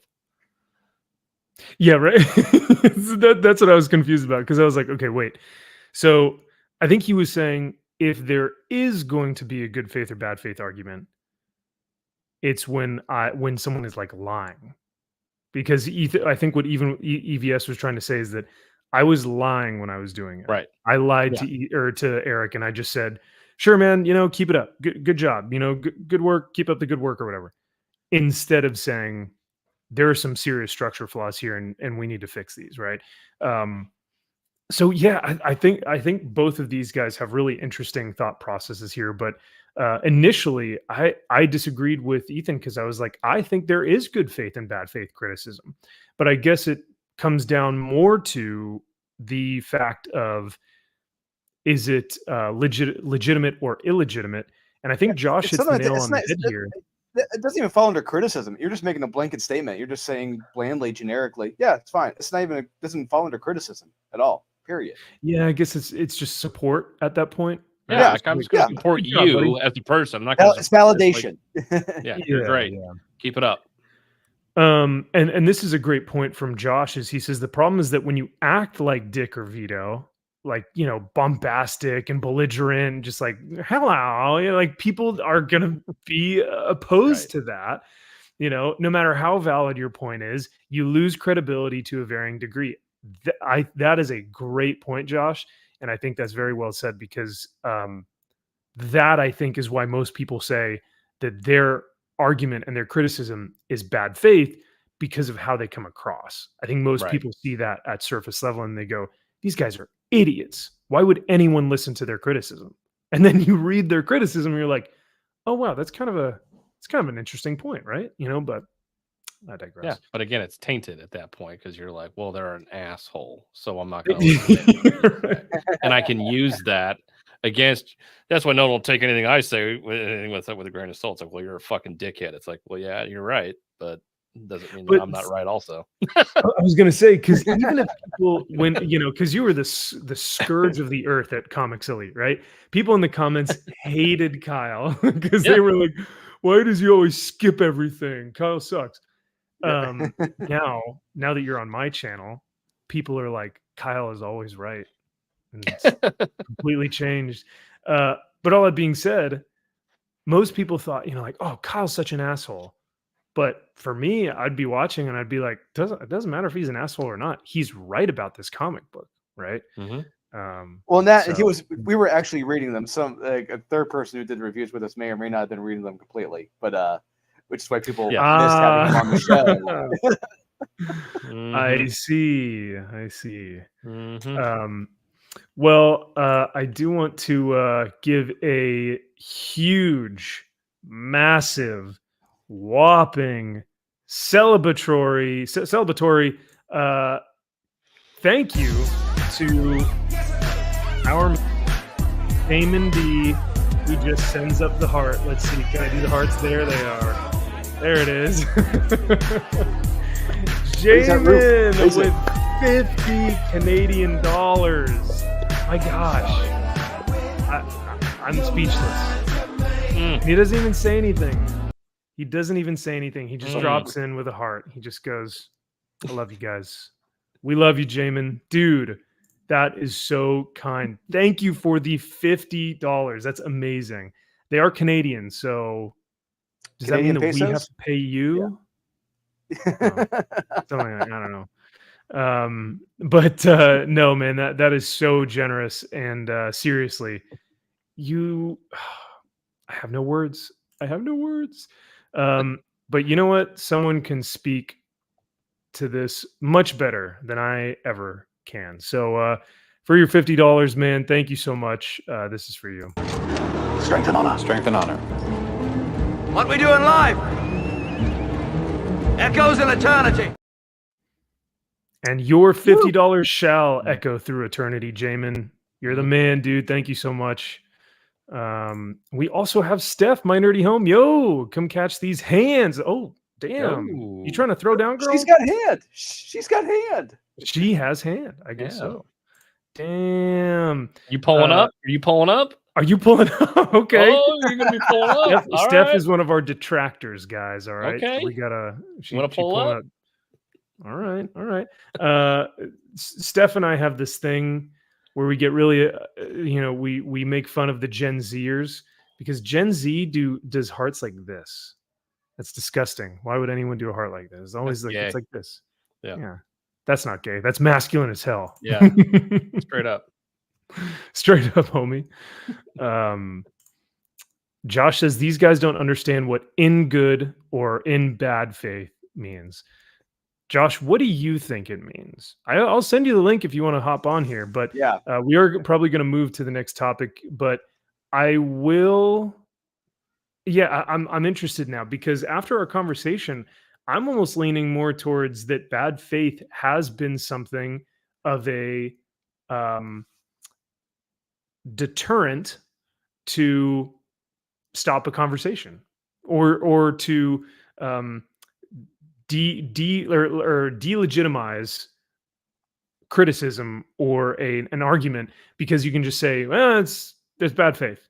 And then that's the end of the conversation. You can't talk anymore. It's just bad faith. It means nothing, right? Right. So that is super interesting. But yeah, Steph just says pull up. All right. Okay. All right. Bet. Damn. Bet. Full or no cap. No cap. Bet. Full stop. Pull up. All right. Hey, Woad Warrior. Same as fake news, I guess so. But good to see you, Woad. It's like it just sounds so fucking gay. Like when you're like, no, they're in bad faith, they're in good faith. Like, shut the fuck up. Like you're a child. Like, just stop. God damn, this is so fucking stupid. Like, hey, well, I mean, I can even recognize that, after, for me, for a long time, I legitimately thought that bad faith was a seriously, like, was a legitimate argument. Like, if someone said, "Oh, they're arguing in bad faith," I legitimately was like, "Oh shit, well then you can't listen to that criticism. It's obviously thrown out the window now, right?" Um, Sure. so yeah, I think that's what's cool about these conversations, though, is that we continue to like learn more about what all this stuff means in the grand scheme of, like, contextually of what criticism looks like, and how we can interact with it. So Mm. this next topic I thought was kind of interesting because, first of all, I'll just say, I'm very blessed, and I think that we are all really grateful for the fans that we have, for all the super chats that we get, for all the chats and views that we get on these videos. Because let's face it, comic books are kind of a dying industry. We're gonna take a look at Comixology here in just a second. Floppy sales are not doing well, right? And most people haven't really had a enthusiastic response to comic books for years, maybe decades. I'd say maybe years. I don't know if I'd say a full decade, but it's been a hot minute since there's actually been like cultural relevancy with like how big a comic book is. Um, and Gary actually talked about it on the BBC the other day. And so I wanted to show this clip because I thought that this was, I agree with him here, and I wanted to get y'all's take on this. But here is Gary talking about the relevancy of comic books. The only comic book video worth making right now is the death of the American comic book industry. I think that might be the only one that'll get any interest because culturally, it's irrelevant. Yeah. It's made itself irrelevant. And the only exciting news is there is the possibility of a burgeoning independent industry, which is in its very early stages. And those things cycle through, by the way. So just on that statement alone, would you guys necessarily agree? Because like when you think of like comic book YouTube content or entertainment or videos, I see a lot of speculators, right? And then you get Well, like your story time guys, prospectors. right? Yeah, Prospectors, yeah. I call them the You get your prospectors. prospectors. I love it. But is comic book entertainment, like, are comic book videos and content, if you want to call it that, do you guys find that it's still culturally relevant, or do you find that like those views are just down?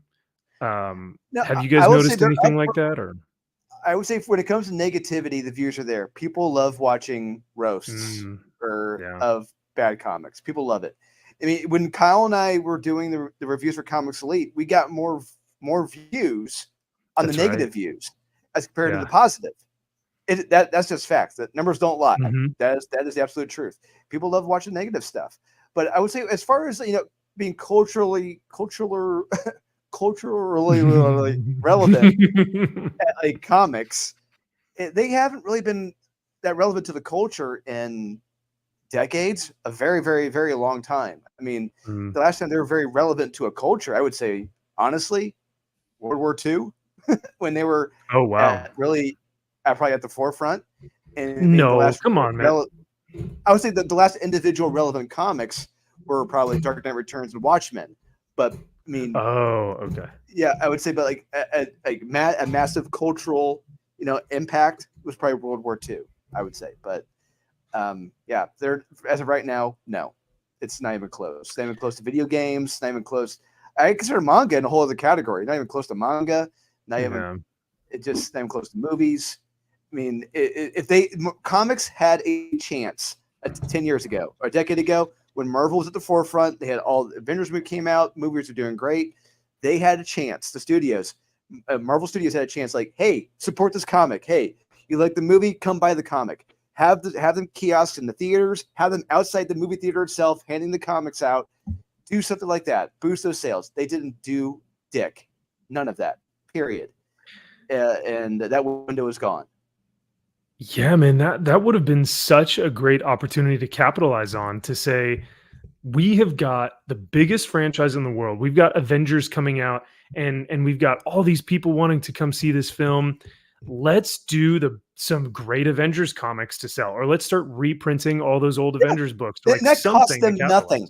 It cost them Zero. nothing to reprint. No.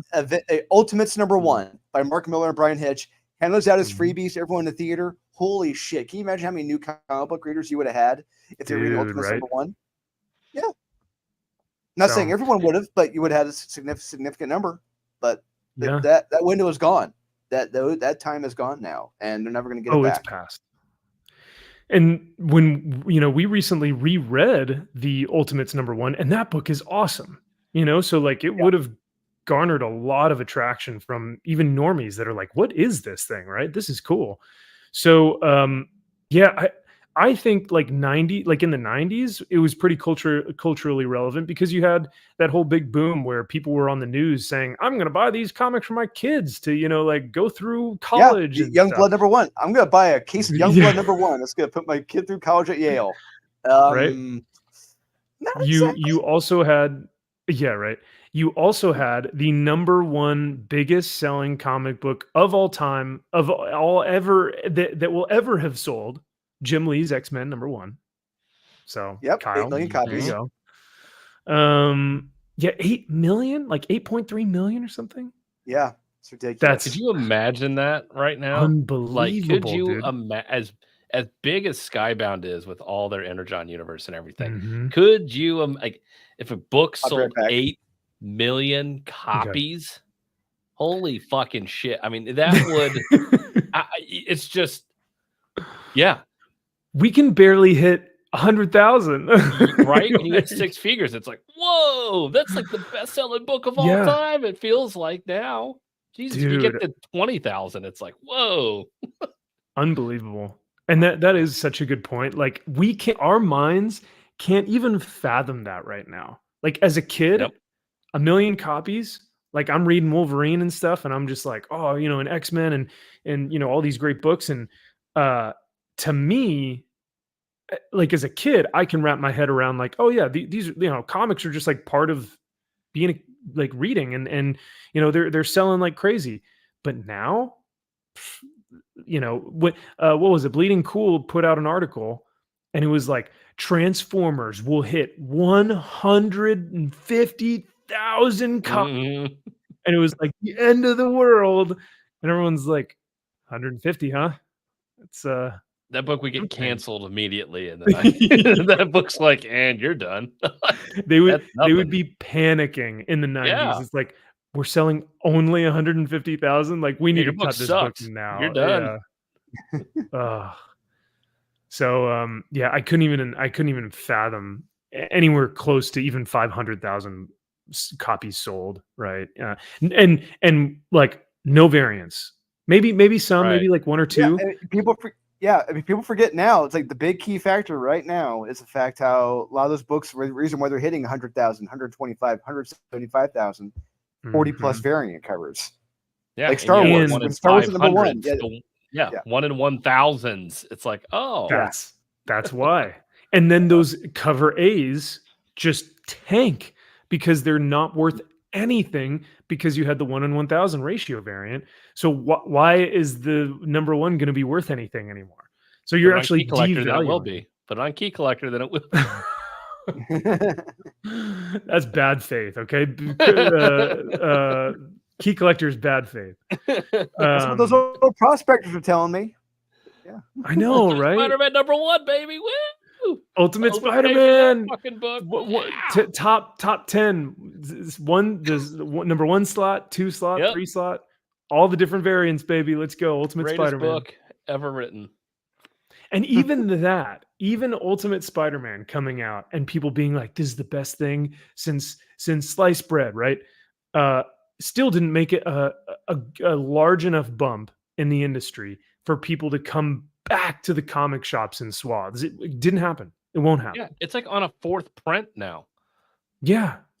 And it's going to It's- keep going, but Yeah, it's doing well, which is great.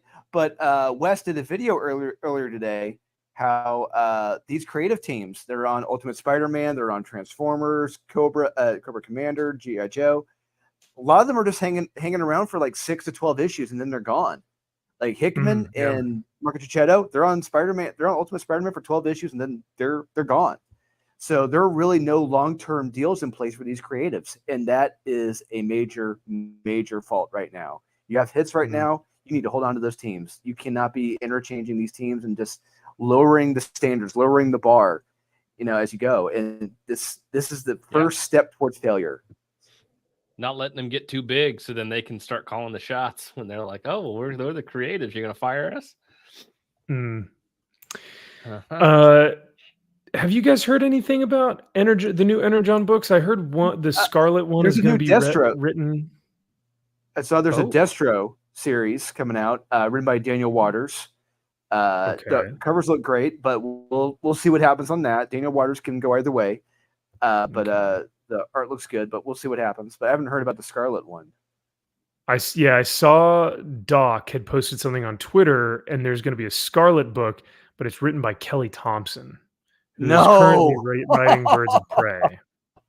Well, no, bye, Energon. That's all it took. It's gone. That's all it took. And just like that, it was gone. That's all. Yeah. Yep. Let a fox do the hen house. All right, got it. So Daniel Warren Johnson is out and Kelly Thompson is in. Let's go. It's like, oh no. So we're gonna see it happen again. Yeah. So maybe we'll talk a little bit about that. Because Slavic, we will be having a members stream after this one, or an after party stream. Sorry. So the guys and I after this will just kind of hang with the chat with some of the members. So if you want to hang out with us there, you are more than welcome to. But I don't know if we'll have enough time on our live show on this one, on the weekly comic wrap up. I don't know if we'll be able to talk about that tonight. Quick little plug: if you guys do want to come hang out with us afterwards, feel free to join that membership button or the MVP membership. Click that button and you can hang out with us afterwards. It gets wild. It gets wild. I won't say who took their shirt off last time, but all I'll say is that someone has hairy shoulders. So, oh boy, gosh, I don't know who it is, but I don't know who that is.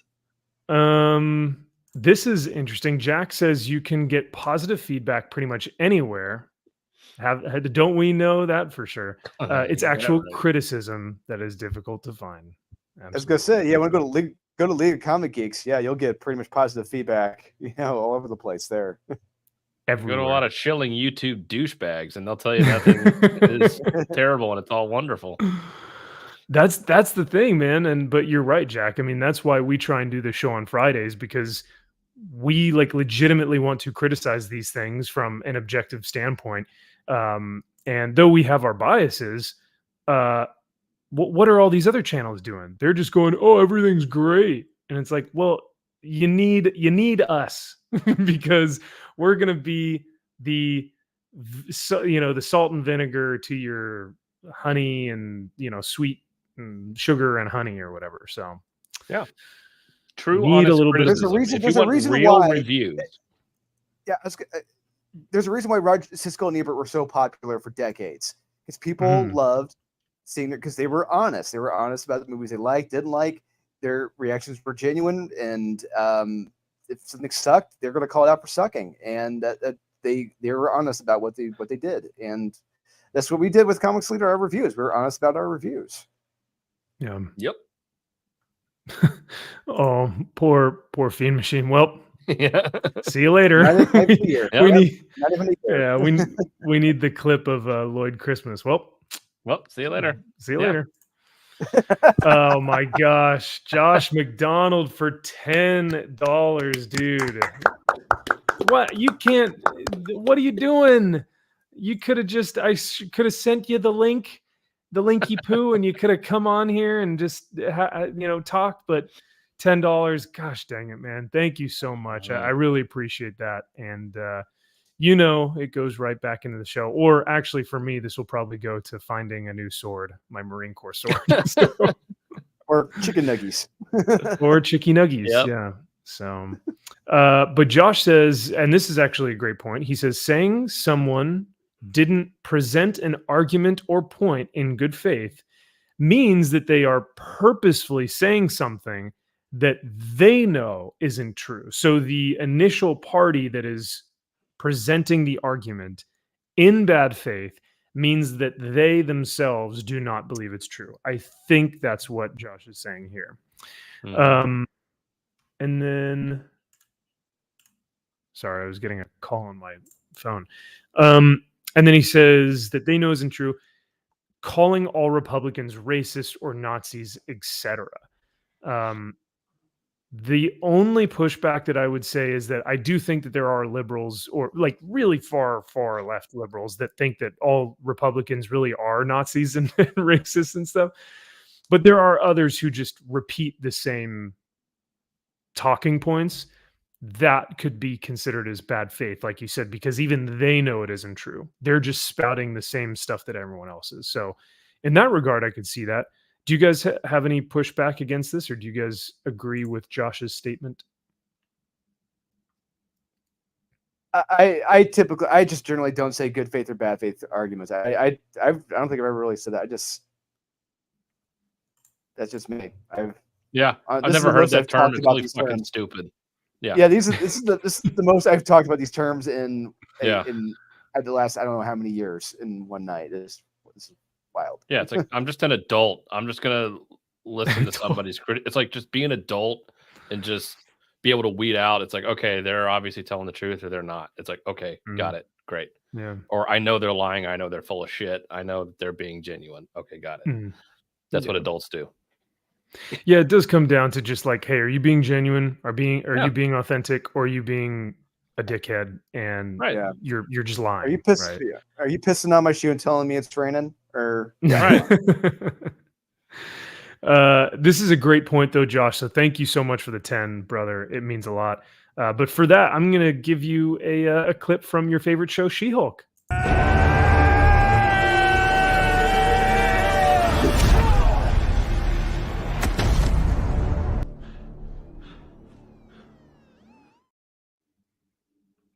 Such a brave episode. Such a great show. Mhm. Yeah, Yeah. so great. Mm. I don't know why he wasn't in his yellow mustard costume, but I don't remember that scene. yeah, Oh. Weird. it must have been right after they banged. I don't know.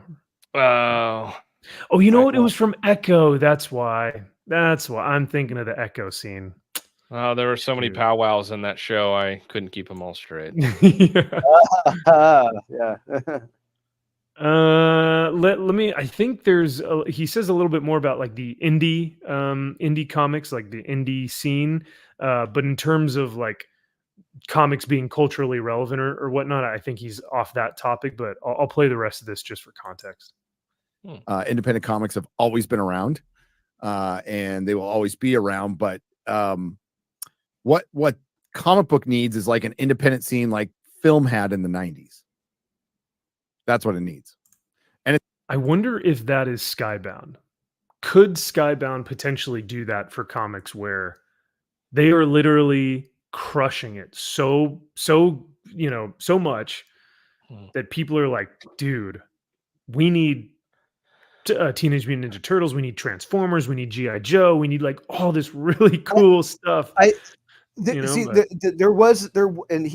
Gary would agree, and so would Az, that there was a great indie scene back in the 80s. The indies black and white scene in the 80s was off the chain, ridiculous and talented. Just the amount of creatives who are coming out of like working at Comico, Pacific, Eclipse, and all these like horror and anthology black and whites, no name companies, or like working at North Star, Rebel Studios. Just the indie black and white was insane, and we don't really have that now. Like, granted, yeah, we have an indie scene, like in crowdfunding. There's a bunch of independent publishers, but there aren't really that many talented individuals working in that field. There's a lot of mid-tier people or lower in this field.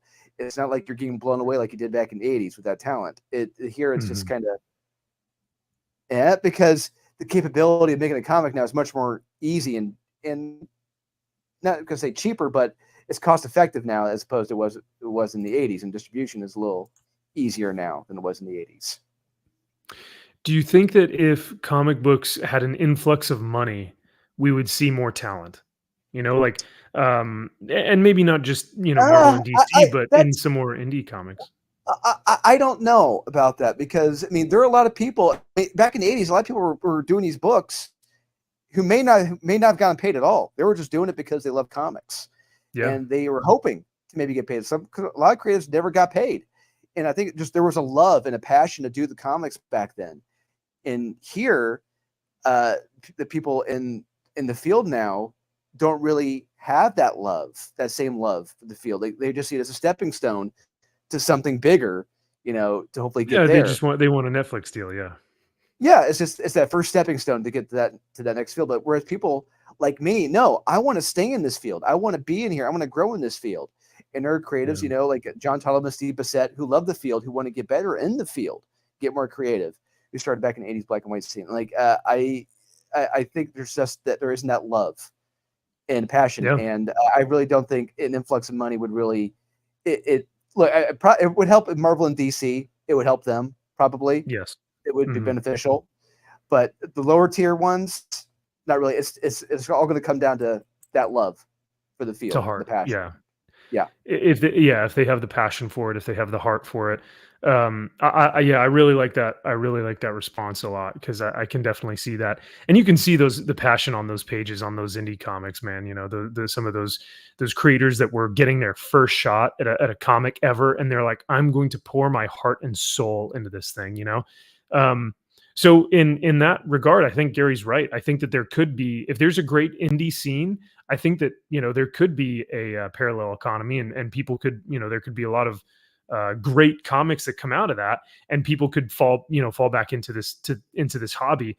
There would be a lot of other things that I think need to take place. Like we need an economy that actually gives us some disposable income, right? Because all of our income right now is going to food and rent and taxes and stuff. Inflation is a bitch right now. Inflation is bad. Absolutely. And it's nowhere. And that's what. I mean, people hate that argument where it's like, oh, you can't compare a couple of gallons of gas to buying a comic. It's not the same thing. It's like, no.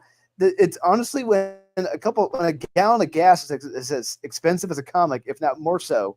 Yeah, I can compare that, because wants and needs are two different things. 100%. And comics, no matter how much people think that they are, they're gonna save lives. Comics are entertainment. They are. You do real not. Quick, is Kyle frozen, or is he just still holding like that? I'm frozen. Kyle has been contemplating our discussion the entire time. Just like, oh my God, they're brilliant. They're just. I don't know about that, but they're speaking their truth. So deep. Yeah. So deep. Yeah, their truth. That's all that matters. Like Dewey Cox, so deep. Yeah. Right. So I was also going to say, in terms of the indie comic scene, if we are going to see an influx of people into this thing, if we are going to see success in the indie comic scene, it needs to be from comic creators or creators in general. I don't think it's going to be won over by personalities. Moist Critical is a fantastic YouTuber, right? And he's made an empire. He's got 12, 13, 20 million subscribers on his YouTube channel. He has a comic book out called Godsmack. And who did he hire to write it? Like Stephanie Phillips or something, or Stephanie Williams, right? He is not a comic book creator, right? He just thought, it'd be cool to make a comic. Same thing with these other guys. Yellow Flash making a comic book. What does he have to add to the comic book industry that someone with like an actual talent of illustrating or writing, or someone who has been honing their craft, not necessarily a personality, right? So when I think people say indie comics, I think they think of, YouTube personalities. And it couldn't be farther from the truth. If we're truly like actually, it's very clear. There are a lot of people who should not be writing comics. It's great that you can. Sure. But it doesn't mean that you should. Doesn't mean that you should.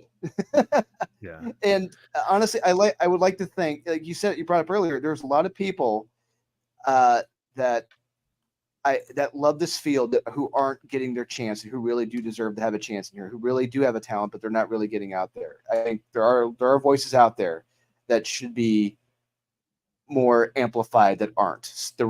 I hate to say the wrong ones are amplified. I hate saying that term the wrong ones, but it's unfortunate in that case. There are some people who are getting more views than others who really do deserve it because there are some talented people out there. Yeah, for sure. Yeah, MG. Dave Sim, there. Dave Sim, Cerberus. Yeah, there it is. There you go. Yeah, you want to talk? Drew's got it. You don't do this if you don't have a love for the product. No. You don't. That thing is a phone book. Like Yeah, he one of the was many. Passionate. MG says, yeah, I can't imagine Yellow Flash writing a comic. He has to pay someone to do it. Does he have a ghostwriter? Who knows? But or he has Google, or he has Google. Gemini, Google Gemini, the AI thing. Yeah. Oh God, Andrew Tate's oh my God, I forgot that he did a comic book, dude. Yeah, like what is it with like Amelia Clark and who was the other? We read a comic book this week that said that Iman Vellani wrote it, which I highly like. I don't believe that at all, but and then yes, you're right, Jack. Godsmack is a band. I was thinking of the metal band, but yeah, Godslap is what I meant to say. The first page of Yellow Flash comic is him yelling "effing woke trash" looking at a Shield comic. Yeah. Oh, we have Penthouse comics. Yeah. So fun fact about Penthouse comics is that not many people know this today. But there were Penthouse comic books back in the 90s, and they were really damn. I mean, okay, let me say this. Let me correct myself. The art was really damn good. They had some legitimate, talented people working at Penthouse Comics. Adam Hughes, for example. Adam Hughes got his start doing interiors at Penthouse Comics, and they were beautiful. Yeah. I think Ed McGuinness was there. I think Mark Teixeira was there, and several other names working there at Penthouse Comics. And but comparing it, I don't know what they're like now. I think because Joshy Poo here, I think he actually picked up the first issue of Penthouse Comics. I believe he did. He could tell us if the talent is still there or not. I don't know. Yes, Mark McGrath, it is Big at O'Clock. You know us, buddy. We are tried and true. Jamin says, yeah, I agree with this, Jamin. I think if Skybound continues the consistency in their storytelling and the art, it'll certainly gain more trust from readers. That's the key, man. If you can get a comic book, I mean, look at something like World's Finest, where it has been consistently good for 2 years, 2 full years, man. Yeah. That is difficult to do, especially nowadays. So for me, I keep picking it up, man, because it's consistent quality. Fun fact, I was looking at the catalogs coming up from DC, I was seeing who's taking over World's Finest because Mark Waid and Dan Moore are gone. I think it was Josie Campbell. She's taking over World's Finest. So, yay! Josie Campbell? Who's that? I think that's her name. She was the one who was writing. She wrote the Amazing, Stunning, and Brave Shazam, but with the Mary Sue or Mary Batson Carter, whatever the hell her name was. What? Yeah, I think it's Joseph. I forget what the hell her name is. But well, at least we'll get Mark Waid on Absolute Power ? Justice League Absolute Power, yay! That's going to be great. Yay. Kyle, I know you're excited for that. I can't wait. There's no Jim Lee involved, Kyle. You can't say that. No. We might get a variant from him. I don't know. Maybe. Kyle, what happened to your camera? Fucking Google Chrome is dog shit. Fuck R.I.P. Google Chrome. You want to go on Safari? Try that. It doesn't operate through Safari. You can't. It doesn't. It's not accessible. Trust me. I tried. I fucking hate Safari, and I'm like, maybe that'll work. Yeah. Try Lugal. Dang. Yeah. Let's get to our next topic. Let's talk about Comixology just real quick, and then we'll get into the comics for the week. Comixology, original creators gets good news and bad news. What does that mean? it basically means that they're doing great, guys. Nothing is wrong. We promise. Everything is fine. And people are reading digital comics like crazy. So there's no need for worry. And definitely don't look into our business because, like, we promise we're doing great. Isn't that right? I agree. Comics are That's the future. booming. Comics are booming. Yeah, I mean, doesn't this look appealing? I can't wait for all these characters.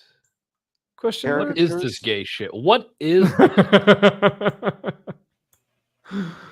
Don't you guys want to know about this thing, this guy, or the Cthulhu monster, right? No, And then like this girl's sitting down. she looks so happy to she's- be there. She's looks interested. Yeah, she looks interested. I want to know her story. Now let me ask you guys this. Have you ever utilized the Comixology app, or did you guys ever read comics through Comixology? Nope. Oh, Nope. really? Okay. Oh, both of you guys New. haven't. Okay. New. No, new. I was using DC and Marvel exclusive. I was going exclusively to both of those and reading comics on their apps. Oh. So maybe at some point Comixology merged with them. I don't know, but I do know I was reading my comics digitally at some point through Marvel or DC. Okay, interesting. I forgot that like Marvel had that Marvel Unlimited thing, right? Or Yeah. What was that thing where you could scan the code on the comic and you could get the digital Yep. comic, right? Yeah. Yes, they did. They used to have that back in the early to mid 2000s. Yeah, I forgot about that because I have actually used Comixology to read comics, and it was super easy, and I actually really enjoyed it until they switched their user interface to the Amazon Kindle reader, and then it was like pulling teeth. I wanted to, I had hair, I had a full head of hair, and then after I started reading it on the Kindle reader, I pulled it all out because I was like, this is impossible.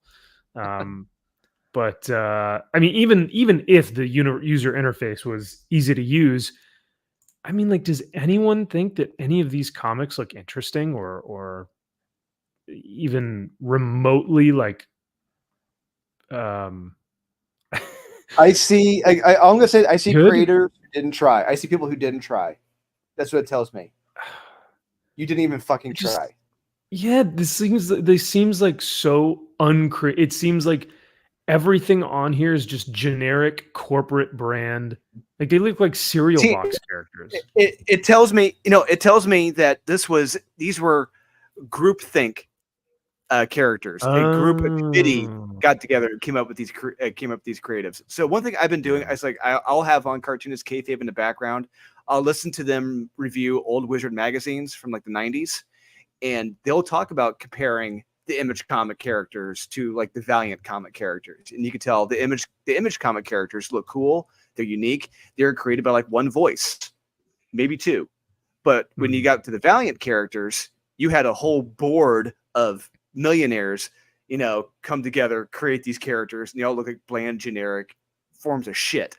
This is what this looks like. This looks like a committee made these characters, and they look bland, boring, dull, and shitty. Yeah, you could say that again. That's a good committee characters. Yeah, by decision by committee. Yeah, for sure. We are all the we are all the things, Jack. All the phobes, the ists. We are wrapped up into one entity. Tracks. These are all characters from Sean Gordon Murphy's book, guys. That's right, Josh. Yeah, Josh was reviewing comics through the Comixology app. Like that's what he exclusively read through. And then even someone like Wes, who has to read his comics digitally, he had to do the same thing. So he felt it way, way worse than we did. Jamin, don't apologize for asking questions, man. We love this stuff. But he says, sorry for asking very stupid questions, but what I want to know, when they are posting these comics articles, who do they think are reading them in the first place? Comics readers or general public? No, that is a Their really good fans. question. I think it's their Yeah. fans. It's their base. It's their echo chamber, and people who hate them. I think it's for YouTubers to troll, and it's for their like little niche clique of like cultists to just like clap and go like, "Oh my god, I love the most recent article you just did." I- Yep, get their yeah, seals all lined up. Yeah. I don't legitimately think that there are just casual comic book readers that just like, hey, yeah, I read comics every now and then. I don't think they even know what Bleeding Cool is or CBR or any of those. I don't think they even touch it. What do you guys think? I mean, were you reading these articles before No. while you guys were casual readers or? Absolutely not. I wasn't even going online to read stuff, news articles or whatever. I was getting my news from Wizard Magazine. That's where I was getting my news. Yeah. Yep. And yeah, Kyle can attest to that. And I didn't really care what's going on in the message boards. I wasn't in them. I didn't care. I was in school and doing sports. I had a life, and yeah. It wasn't until I got older when I was in the military, started spending time online, and it's like I started discovering these things. I'm like, oh my god, people live on these things and never leave. Yeah, it perplexes the mind as to who really actually benefits from these articles. Like, what is this actually doing, right?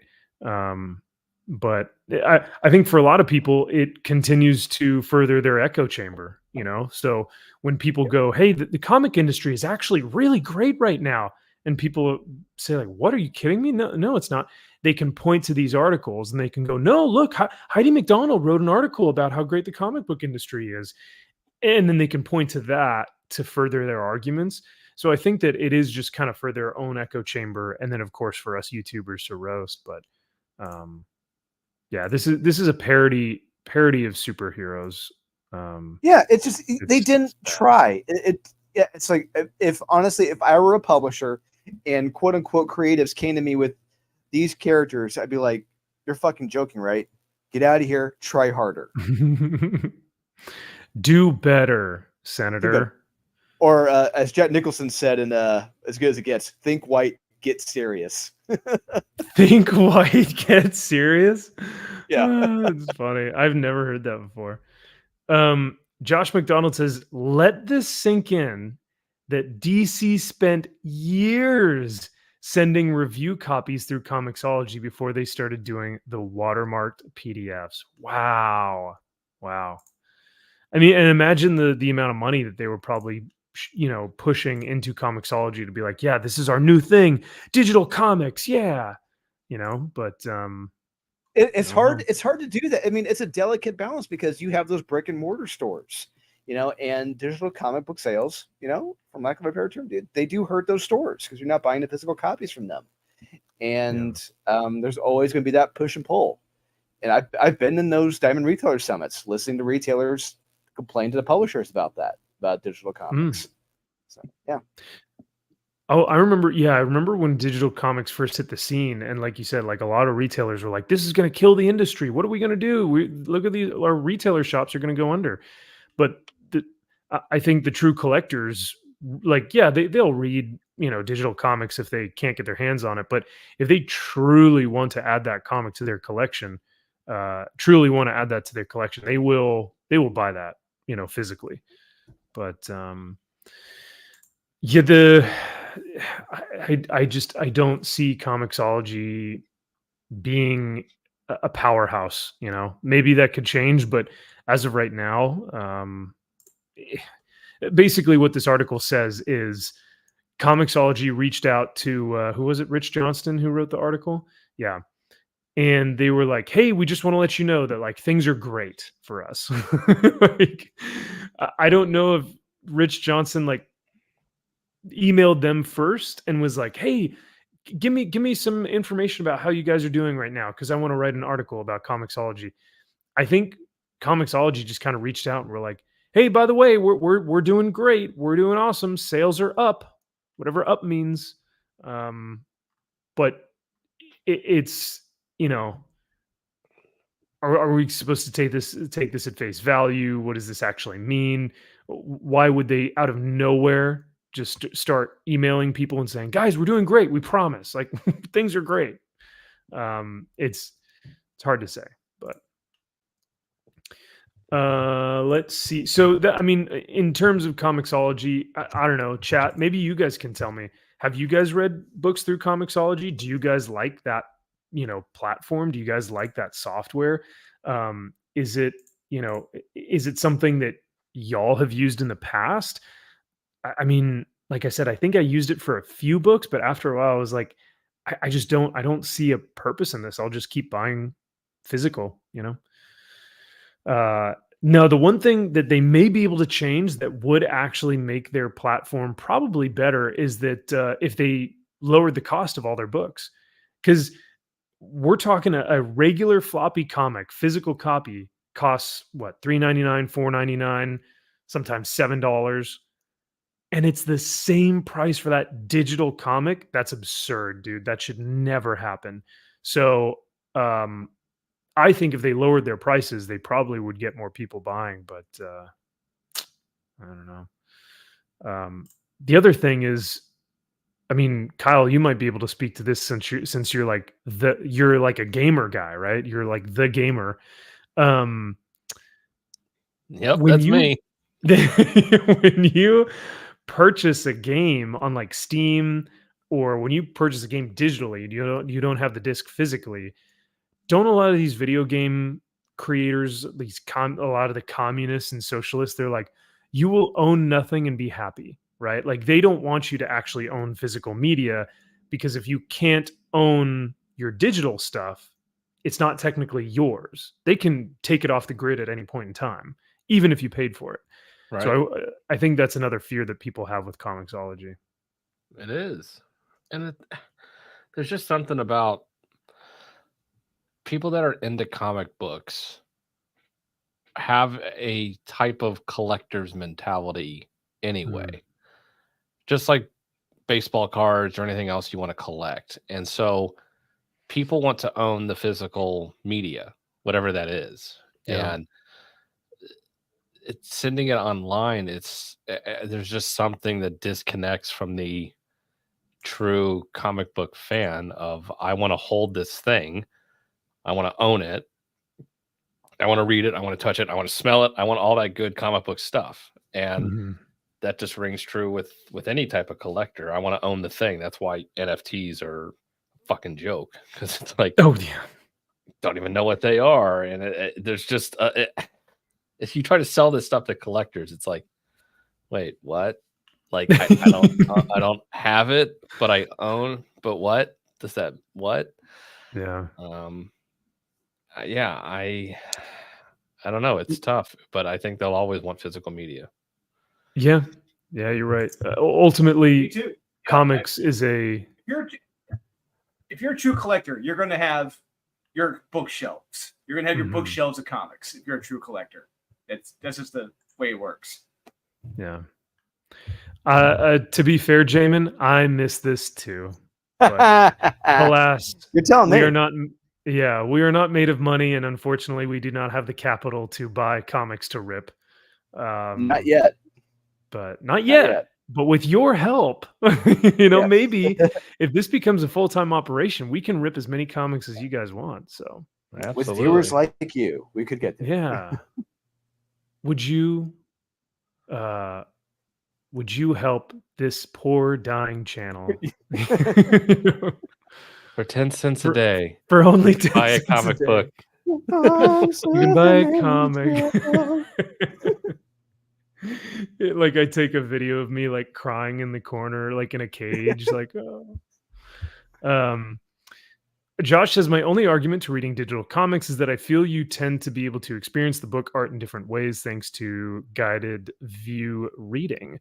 That sounds gay. That's stupid. I don't want to fucking do it. I want to read it how I want to read it. Like, don't tell me how I read my fucking But it book. goes from like panel to panel, and it'll like zoom in on the panels, and it's like, no, I want to read it. I want to read it the way I want to read it, and then I want to get confused and be like, oh, this is how I read it. This is how you read a comic book.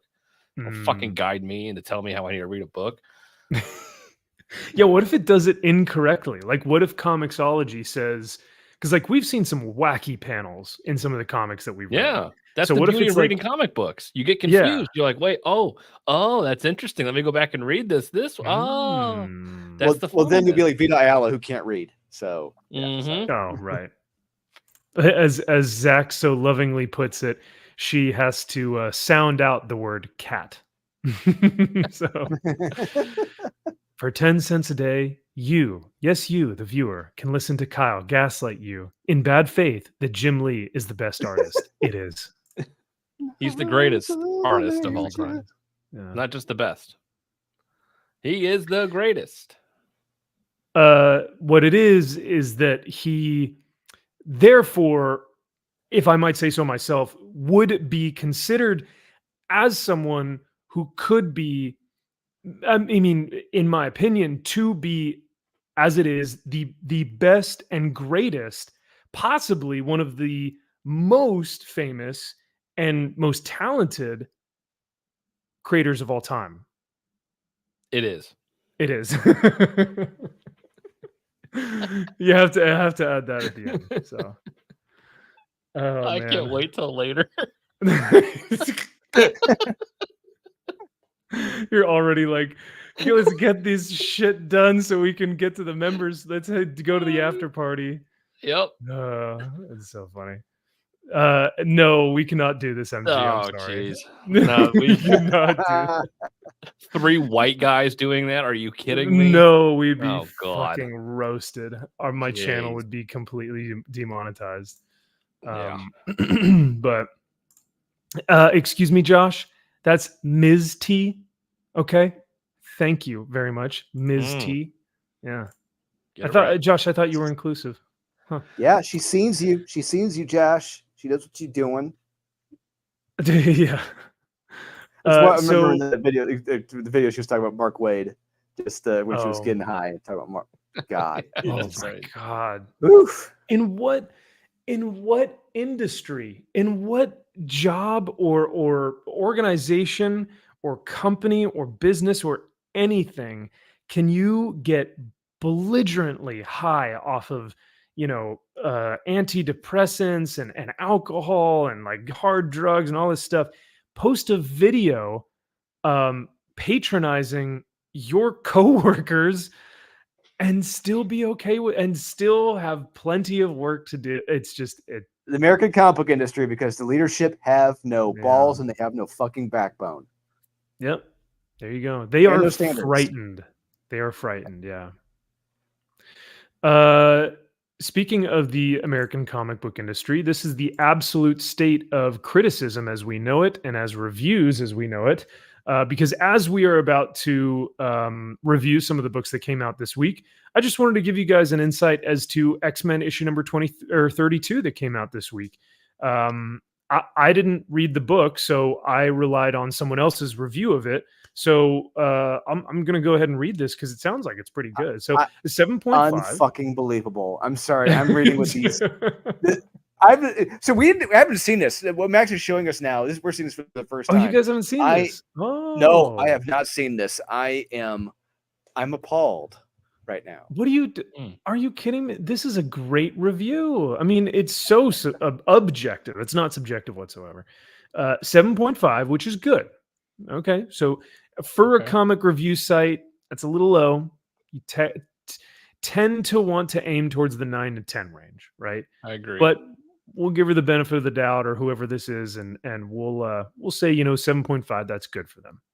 So the individual says for their review of X-Men issue number 32. Sword-wielding women slaughter fascist, and so much more in X-Men number 32. In one fell swoop, Magic's mutant gift is restored, and she's reunited with 2 of her oldest friends, though balking not once, but thrice at bringing Ileana and Kate Pryde's intimacy to the next stage. The issue as a whole is still a whole lot of fun.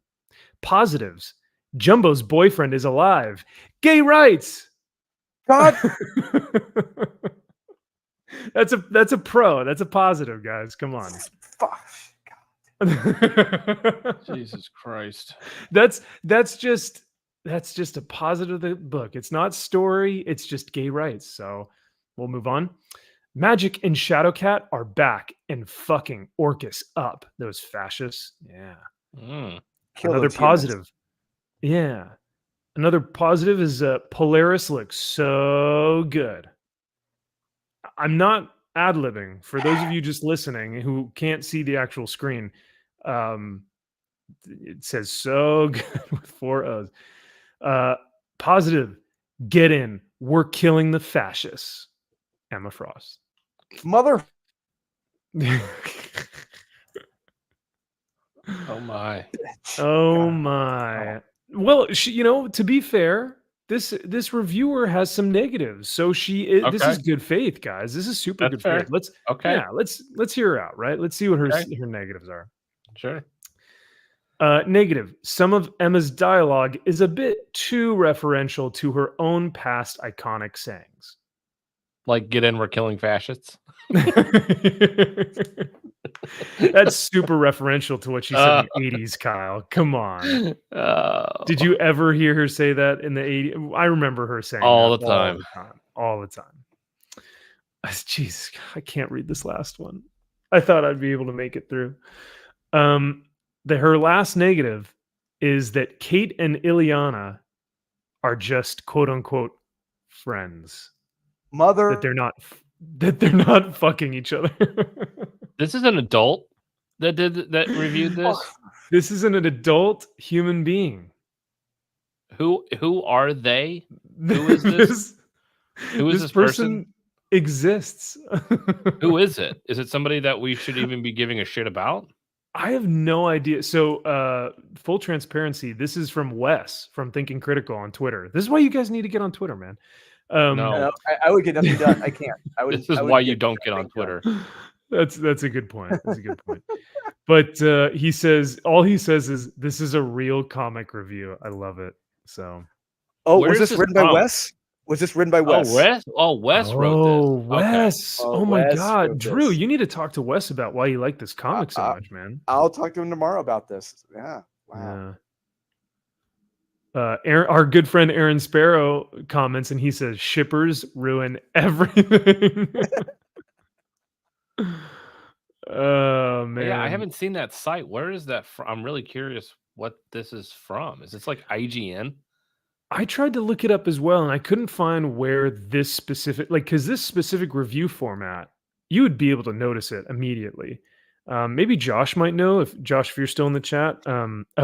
He says this is a quote unquote adult. Yeah. I'm like, are they retarded? Like, are they special needs? Like, was it Vita? Yeah. I don't know. Get in. We're smashing the patriarchy. Yeah.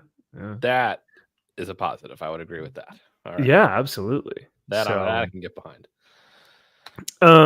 This looks like an IGN review with the circle and the set. Like it kind of, but I don't know if they review a stupid book like this. I don't know if they would. Right. But I would be chat. If you guys know where this is coming from, let us know because I would like to find the source so we can actually look at this. But this was just posted by Wes, and I would assume that his journalism is in good faith. So, right, unless it is Wes is review, in which case, all right, we've gone full circle. Here we go. We've Well, he did like the Wolverine book last week. Exactly, which means he did. He loved it. He's been compromised. Yeah, he's adapted. Yep. Yeah, Jack. I mean, I guess it's better than her being trans? ? I mean, does anybody know anymore? One step away from transitioning. Yeah. Well, that's just the next step, right? Yeah, it's the next step. I mean, she already dresses like a guy anyway. She's dresses like a guy pirate captain. So yeah, they're all banging each other. So pirate booty. Yeah, just like what's her face from the Twilight movies. She's one step away from transitioning to a guy. So thank God.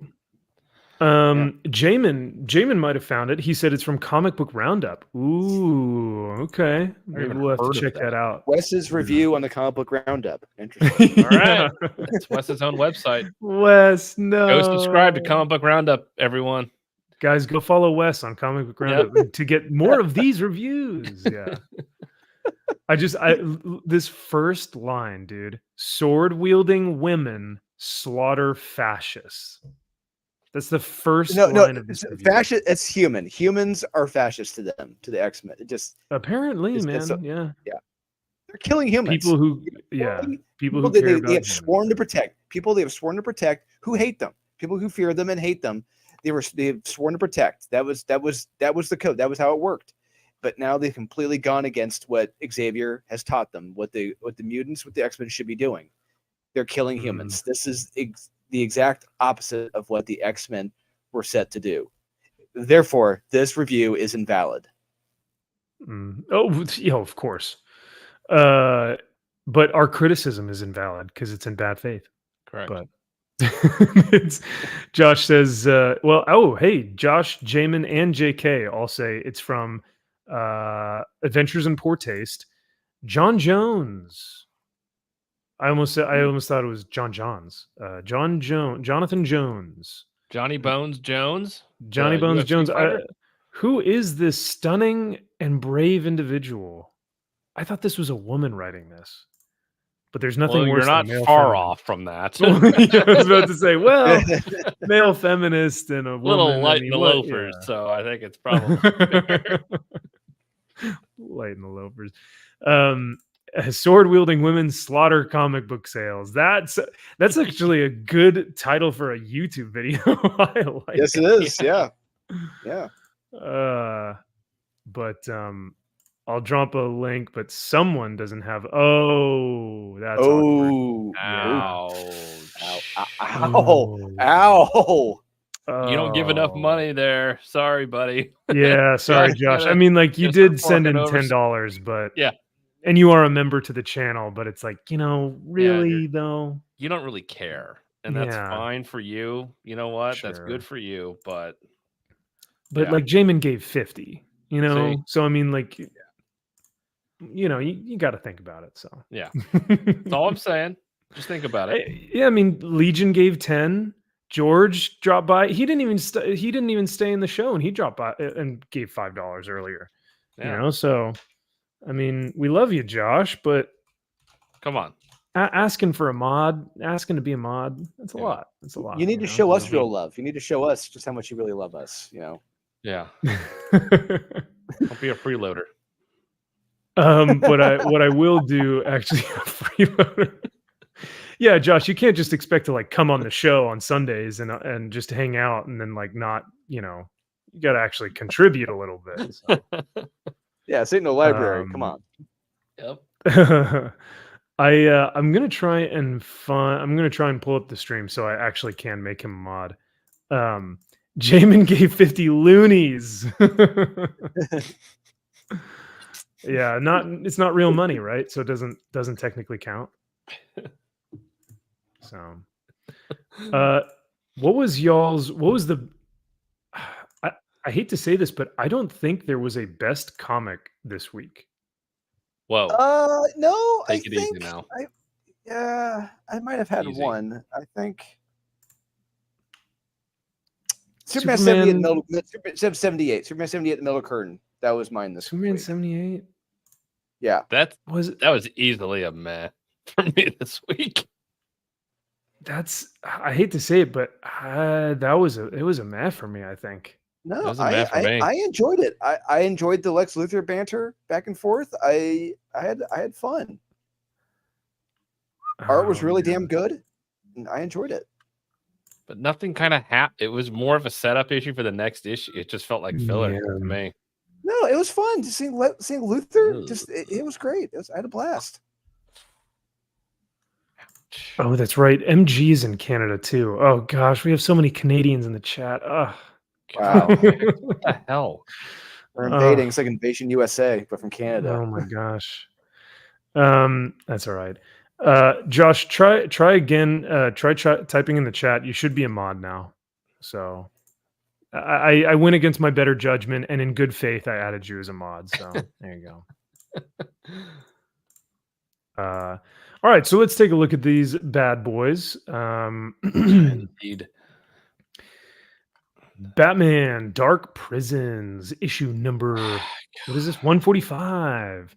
What did we think about Batman? Batman or Batman, right? It's a step in the right direction, I guess. Maybe. I don't know. I really don't know. Yeah, I thought it was stupid.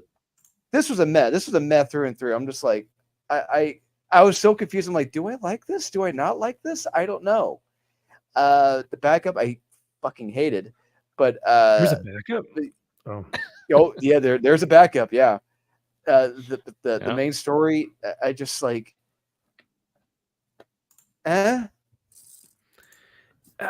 I think the only thing that I really truly found interesting was like, okay, there's this new Batman that is killing people, but he's doing so under the guise of like, I am true justice, right? But like, did he kill did he kill the guy? That's my question. Did he? Because I know there's that scene. I didn't think he killed him. I don't think he killed him. Oh yeah, I think he he's killed him. just being. I think the problem here is my problem is when I'm reading this, according to Chip Zdarsky, we're supposed to take it that this quote unquote Batman is taking things too far. But in actuality, I'm like, no, this is how Batman should be doing it. This is not bad. I think that's the problem. Because I mean, I hate to sound terrible, but like there was a point where I was like, whoa, this Batman is actually like getting shit done. Like, yeah, if he exactly. actually, if he did this, there would be no more crime left in Gotham, right? Yeah, you wouldn't need 50 fucking vigilantes in Gotham. Yeah, for real. And yes, it's Batman, not Bat. It's Batman, not Batman. Batman. Batman. Wait, which one is it? Batman. Horseman. It's Batman. Batman. Okay. Batman or Batman or Batman. Batman. Yeah, where's the inflection? Yeah. Batman. Batman. Oh, the T is silent. Batman. Bombin. Well, our hero Bombin here. Yeah, like this guy, I totally thought he got murked by. So here's the new Batman, quote unquote. Yep. New Batman. The gay. Very gay. His figure is really. He's got almost like feminine hips. Yes, it's a very cute robot. He's not. He doesn't look like Baymax or anything. But yeah, like they're saying that Bruce is infused into the technology of this new suit. I don't know about it's that. The Batman. It's the Batman of Zur-En-Aw. That's who it is. Yeah, it's Zur-En-Aw. Oh, it's Zur-En-Aw, fail-safe, Batman. It's every one of them. It's all three. So he has his memories to a point. Yeah. Oh, okay. Yeah. I couldn't give two butt licks about what Joker is doing at all in this book. I couldn't. No. I just did not care. The most interesting part was the whole new Batman thing, but yeah, and that's about it. So yeah, I mean, it's like you said. I think it's a step in a better direction. But like here, doesn't he kill Edward Nygma? No, he's still alive. I think he's still alive. I don't know, man. Yeah. If he's pushing him if he's like doing a goosh into the cement like that. That's him landing. I think he just landed. He's it's landing. Superhero landing. It's that Deadpool superhero landing. Yeah. Yep. I thought so. I saw him in the ground. See, we need better panel layouts then, because I saw Riddler in the ground, and then I see Batman coming over him going, "Goosh," right? Or dialogue from someone saying like, "Oh my God, did you see what he did? He smashed him to the ground." But oh my God, he killed him, or oh my God, he's dead, or something. Yeah. But yeah, so that I was like, but we get, kind of a heartfelt moment with the two, father and son, but they really they can't tell. It's like, is it really you? I don't know who this, he looks like he just walked off the Hellfire Gala. But yeah, I really don't I don't That's know what big to think pimping. about. He's big pimping. He's walking in. He's big that's swinging dick. that's the guy. Yeah, that's the guy Oh, who yeah. allegedly trained Joker and trained him to be the bestest ever. Yeah. I'm tired of that shit. But overall, it's a mess because like I think Chip failed because we're supposed to believe this Batman went too far, but it's like no, that's how he should be doing it. Yeah, I mean, like I said, I kind of actually liked what this Batman was doing. As like terrible as that sounds, and as dark as that may sound, like he's actually getting work done. Like Right, he's either- instilling yeah. fear to his criminals, right? So- Systematically either killing all of the villains, all going through the rogues gallery and systematically killing them, or systematically gaining the trust of the Bat family and slowly trying to kill each and every one of them. And then it's like slowly then realizing, and he's so smart and 15 steps ahead, he's then having these deaths pinned on some of the rogues gallery. Like, oh, this must be Penguin that's killing them, or Damien's, supposedly dead, and we think it's killed or something. And I don't fucking know. Who gives a shit? This is terrible.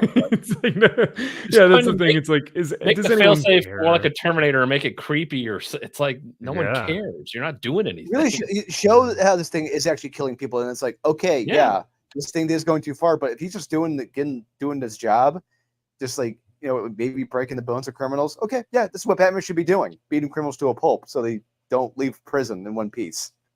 Yeah. Yep.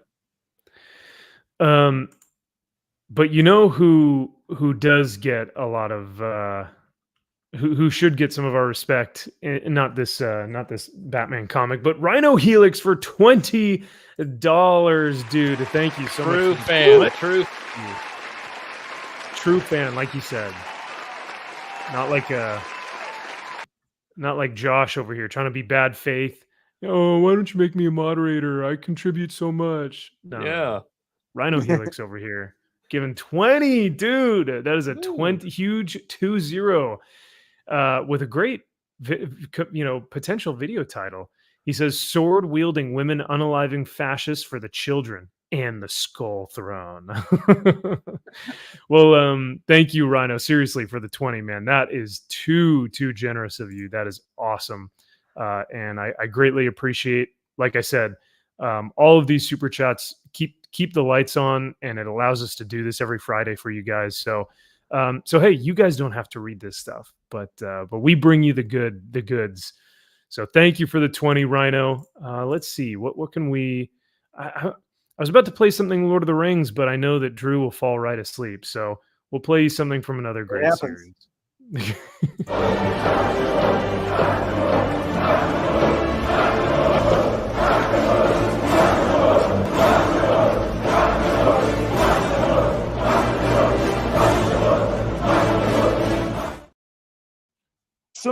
Maximus. Me. I mean Maximus. Yeah, you cannot tell me that soundtrack is goated. Chef's kiss, so good, good. Because I think One we thing had this argument, but yeah. Oh, sorry. It's one thing I love. It's like Kyle and I. We love watching the 30 for 30s from ESPN, and they did one on the Baltimore Ravens, the Bullies of Baltimore, and Ray Lewis. I guess that year they won the Super Bowl, the first one. He said he watched that movie every single day during the season. Every day he started off watching that movie. Yeah. I will say every time right before I played a football game, I watched either Braveheart or Gladiator. So yeah, that tracks. That 100% gets you amped. I mean, Jack, this is a good point. Hey, at least there was some action in it. Like I said, there are some redeeming qualities to the book, but overall, I think it's more of a meh. MG says, I can't wait for the shitty era of comics to be over, the toilet bowl era. MG, like, I hate to say this, but I think it's just getting started, man. Like, it's been a decade now of this kind of toilet bowl era, to put into your words. And yet it's going nowhere fast. The only redeeming quality has been Skybound stuff, but even they are trying to pull creators to help with this universe, and they can't find anyone to help out except for who was it? not Stephanie Williams or Stephanie Phillips. It was Kelly Thompson, so it's just like, well, And hell, I don't even know, the man. X-Men line couldn't get anyone to come Oh on to lead yeah. it. Oh my God, that's such They- a great point. Yeah. Yeah, they jumped down to the Z list to get Gail Simone because she was the only one who would do it. So what does that tell you? Yeah. No, you are 100% right. That they went to like top tier names that they were like, guys, we need you to be on X-Men. And they were like, I am not touching the Krakoa era. You can have that, man. We'll go get Gail Simone. We are not gonna do that. They tried to get Rick Remender, and even he was like, Yeah. nope, sorry. Yep. Not touching it. So maybe if the art were more clear, by the way, hello to our good friend and panelist Aaron Sparrow. But yeah, he says maybe if the art were more clear, you could tell what was happening. I agree. I think that was one of the things where I was like, panel layouts and art, like maybe be a little bit more clear on what I'm seeing here. And Jorge's a good artist. He's a great artist, but he didn't do a really good job right there, really being clear about what was happening. It's all in bad faith, so who cares what you think? Yeah, so we're looking at this bad faith, guys, so it doesn't really matter. We're not objectively looking at the book. Josh, could you put the link in the chat? Now that you are a mod, could you put the link in the chat so we can look at Jonathan Jones' profile? Boo, boo this man. Boo this man. Boo this man. The we can't find talent is bullshit. They just don't look outside their political echo chambers. So the same trash writers get passed around like, oh my God, like a twink on a cell block. Seen it happen. It's true. Yeah. No, Kyle would be firsthand to that. So, but you're right, Aaron, and I misspoke there when I said that they can't find creators. It's just that they don't want to hire creators that have a lot of talent or that they think may be problematic, right? So that's a good point, Aaron. Thank you for bringing that up because I misspoke there. But I also think it is difficult to find young talent that is coming up. Who was it? EVS was saying the other day, and I'm not trying to stroke his ego or anything. He's got a big enough ego as it is, but he was saying his first ever published comic book was like he was 19 years old. Like if I'm a 17-year-old, I'm sketching every single day, dude, to try and get better. But we don't, I mean, who are those?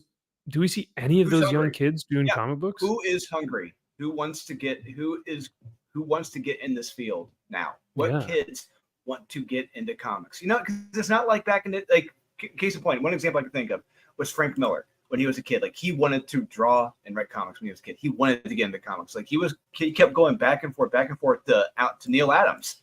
Like, hey, check out my pages now. Check out my pages. Check out my pages. And Neil just kept saying, no, not good. No, they're not good. Stop coming to me. They're not good. They're not good. And eventually Neil was like, okay, you're getting better. There's something here. It takes time. It takes consistency, constantly working at it. And just that hunger isn't there anymore. That no one really wants to get in this field. I mean, unless they want to do Google Images, just do the cheap, lazy way out and not put in the time and energy into it like creators used to. Yeah, man, you gotta have the fire. You gotta be, like you said, you gotta be in that office every day. Hey, I got a new thing. I got a new, whatever it may be. The squeaky wheel gets the grease, as my mom always says. Yep. JK says, do you think it's trash writers or cheap writers? Oh, go ahead. You're good, Drew. To answer that question real quick, trash writers. But Rob Liefeld brought up on his podcast, and I forget which one it was, but like how he just said, you got to have a love for doing interior art. There's got to be like an addiction. There's got to be like that fire there to want to keep doing it. You got to have that addiction to keep going back and forth to keep doing it. And some people have it, some people don't. And I've got that love for it. I love writing pages every single day, and I will never say no to it. Yeah. Aaron says, no issue with your statement, Max. It's just they all tap in people in the cabal. Can you honestly say Kelly Thompson should ever be on a G.I. Joe book before I get a call? Yeah. Well, that's the thing, Aaron. Like, yeah, you are objectively more well-versed with the source material, with the characters, but they go, "You're a girl. You should write a girl." Right? Like, "Oh, oh, so you're a guy, so you write a guy." Like, it just But like Kyle can't said, get past- Kyle said earlier, they have, with this happening, they have let a fox into the hen house. This is what you did here. Congratulations. Those hens are fucking dead. Yeah. Oh God, MG, why would you make me choose? Sex all day would long. Why would you do this? Why? Adidas, baby. Adidas. Oh Yep. God. All day. Oh man. Well, before we get to our next comic, as requested by the chat, some of you gave some super chats and requested that we do, in fact, look at Jonathan Steve Perry? Jones. Looks like Steve Perry. I can't zoom. I can't click on this thing. Or should we go to his twit-twat? Does his twit-twat link work? Why does it not? Oh no. No. Oh, well. Broken link. Moron. Oh, no. What an idiot. Oh. No. Let's see. Jonathan Jones is a freelance comics content writer at AIPT, reviewing new issues and generally nerding out online. Ooh, Fuck you. he's just a nerd, guys. Nerding He's just out. like us. Yeah, just a You're nerd now. fucking lying. Oh no. Oh no. Oh no. Oh Is this no. your I think neighbor? I'm good for Isn't the it? night. I think we can be done, right? I think he's your neighbor. Yeah, he probably, you know what? It does say he's from California, so They probably broke yeah. into your fucking storage unit. You know what? Oh my god. I'm gonna call the police right now. Guys, we I have a found the they them. It could be Jonathan or we need to Jolene. I send don't know out which one. a be on the lookout, Bolo. Jonathan Jones, self-proclaimed writer by day and drag queen by night. Wow. Oh gosh. Jonathan Jolene Jones is delighted to be exploring the weird, wide world of comics from their apartment out in California. He's here, guys. He's here. Oh man. Jesus fucking Christ. Oh god. As an aspiring comic book author, Herself? What the fucking fuck? Wait, That doesn't make any what? sense. Now I'm really confused. Now I like legitimately don't know what's happening. Oh, shut the as an aspiring comic book writer herself, Jonathan is finding his footing in the world after graduating college in the midst of a pandemic. So What? So is it truly a they them? Can't be because they're using her Pronoun. and his pronouns. So is it he, What? her? As an aspiring comic book author herself, It would say themselves, right? Jonathan is finding his footing Their footing, right? in the If world they after. were what? I'm just trying to respect their pronouns, and I can't do that when they're pulling this garbage. Whoa. Oh God. In sum, if you want to talk about Marvel Comics, RuPaul's Drag Race, Oh my or god. Percy Jackson and the Olympians, you found the right gal in Jonathan. Oh my God. What the hell? Chad, is this what you wanted? Hold on. I need, sorry, Drew, Kyle, give me a second. Is this what you guys wanted? Is this what you asked for? Is this the pain that you requested from us? Do you gain pleasure from this? Anyway, sorry. All right, we're back. Dad had to talk to the kids for a second. No, I'm kidding. Oh, you're welcome, Max. You are welcome. So, okay, so some people use both he, him, and she, her if they view themselves as gender fluid. Okay. I don't know what that means, but how are you a drag queen? So why aren't drag queens like that was a thing in like the 90s and that was perfectly fine. Like the movie The Birdcage, perfectly fine. Like you can have that movie and it's fun. I still find it hilarious. It's one of my favorite comedies. I love that movie. But why aren't trans people upset at drag queens? Because these are men dressing up as hypersexualized women when they themselves are not women, but think, but aren't, but want to be seen. I'm short circuiting. It's very confusing. I'm Like, like, I feel wait like a second. Brain does shouldn't not they be compute. attacked? Because Yeah. then they're like, no, we are women. The whole thing is very confusing. I Yeah. don't understand anything that And this fake thing that was written makes no sense. And why I'm sorry, but like I don't see why being a drag queen has any influence on you reviewing an X-Men comic or you write or being a writer. Like and I know people say, "Oh, well, because he or she is pulling from their experience as a drag queen." But what does that have to do with adventures in space? Or Because they're what putting on is it? costumes. They're dressing up, Max. That's how it is. Oh, Yeah. they're putting their uniform. Well, it does say writer by day and drag queen by night. So it's like Bruce Wayne by day, Batman by night. So that is their alter Yes. ego then, right? Mm-hmm. I don't know. I don't The know. three things you put are Marvel Comics, RuPaul's Drag Race, and Percy Jackson. What the fuck are those three things like? If you want to talk about these three things, huh? Yeah, such a wide variety So- of topics. yeah. So you Um, know, if you want to get a good review from this guy, that's what you got to talk about. yeah, Or yeah. her, them. Or But her, yeah. this is good news though, because JK, I was right. So I was right all along. It was written by a woman, right? It was written by a woman. See, I think. Ooh, what are there other reviews? Oh, of course there are. Of course. Aaron says Kyle just became my favorite YouTube personality. Time to just shut down YouTube. Not my sole channel, just the whole site. Let's just get rid of it. Because but that's a good point that you brought up earlier, Kyle. Like, aren't drag queens like, no, I'm for sure a dude, but drag queen is like my hobby, right? Right, but wouldn't trans people get upset by that? Like, how dare you dress up as a woman and parade around like you look like that's what we like. You're making fun of us in a sense. I would say R- that they are taking offense to that. Yeah, yeah.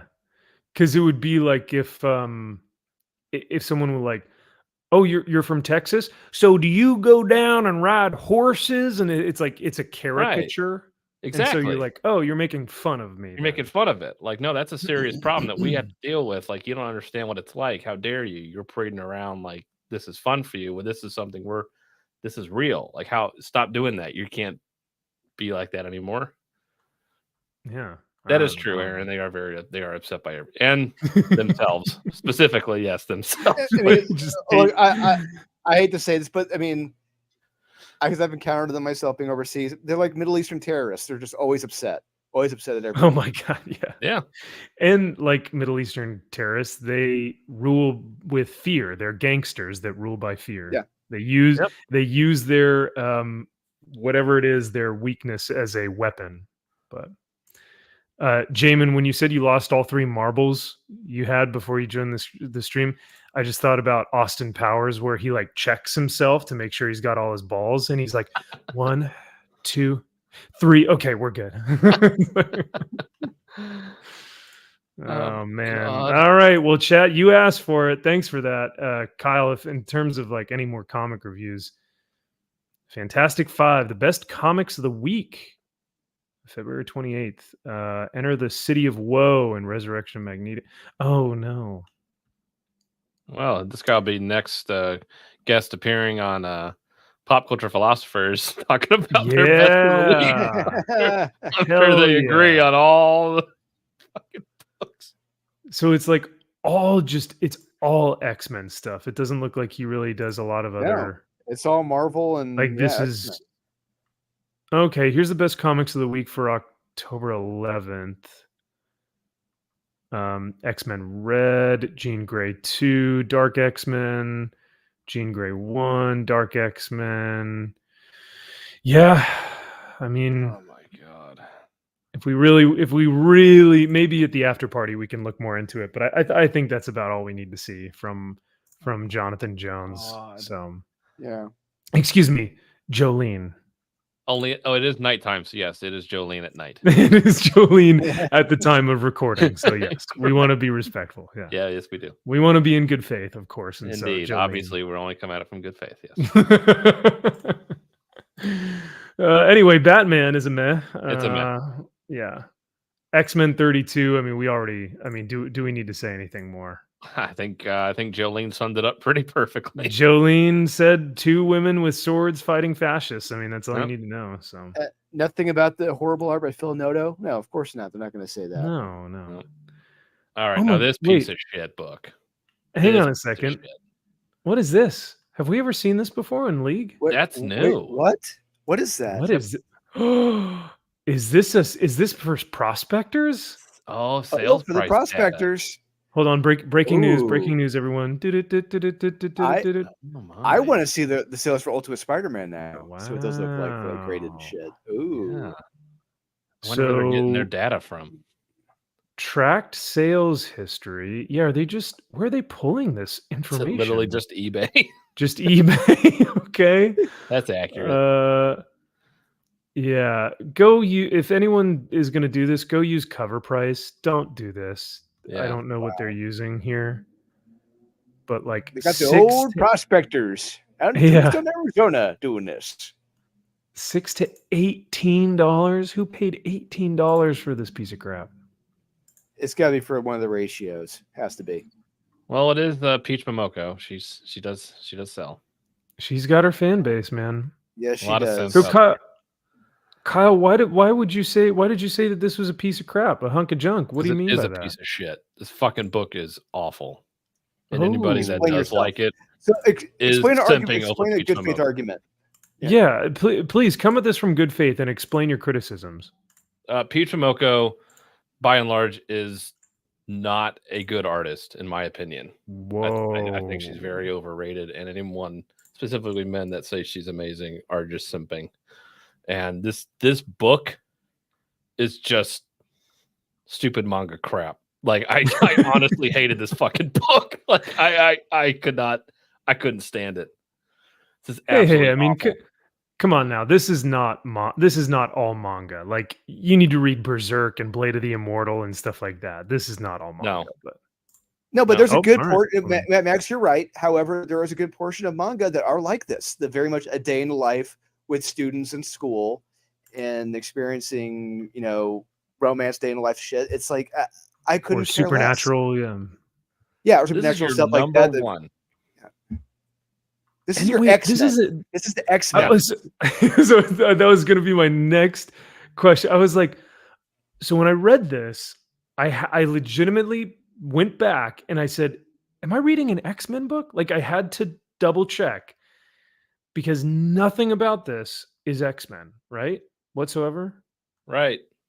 As opposed to the original Ultimate X-Men #1, where you got introduced to all the characters and you were like, oh, that's Storm. Oh, that's Jean Grey. Oh, that's Right. Wolverine. It's like, who the fuck is this? What bullshit am I reading here? Like, I don't even know what Yeah. this is. I thought maybe like, oh, maybe this is Jean Grey, right? Because Jean Grey, she has her telekinesis, and maybe her telekinesis is being seen through this like samurai deity thing.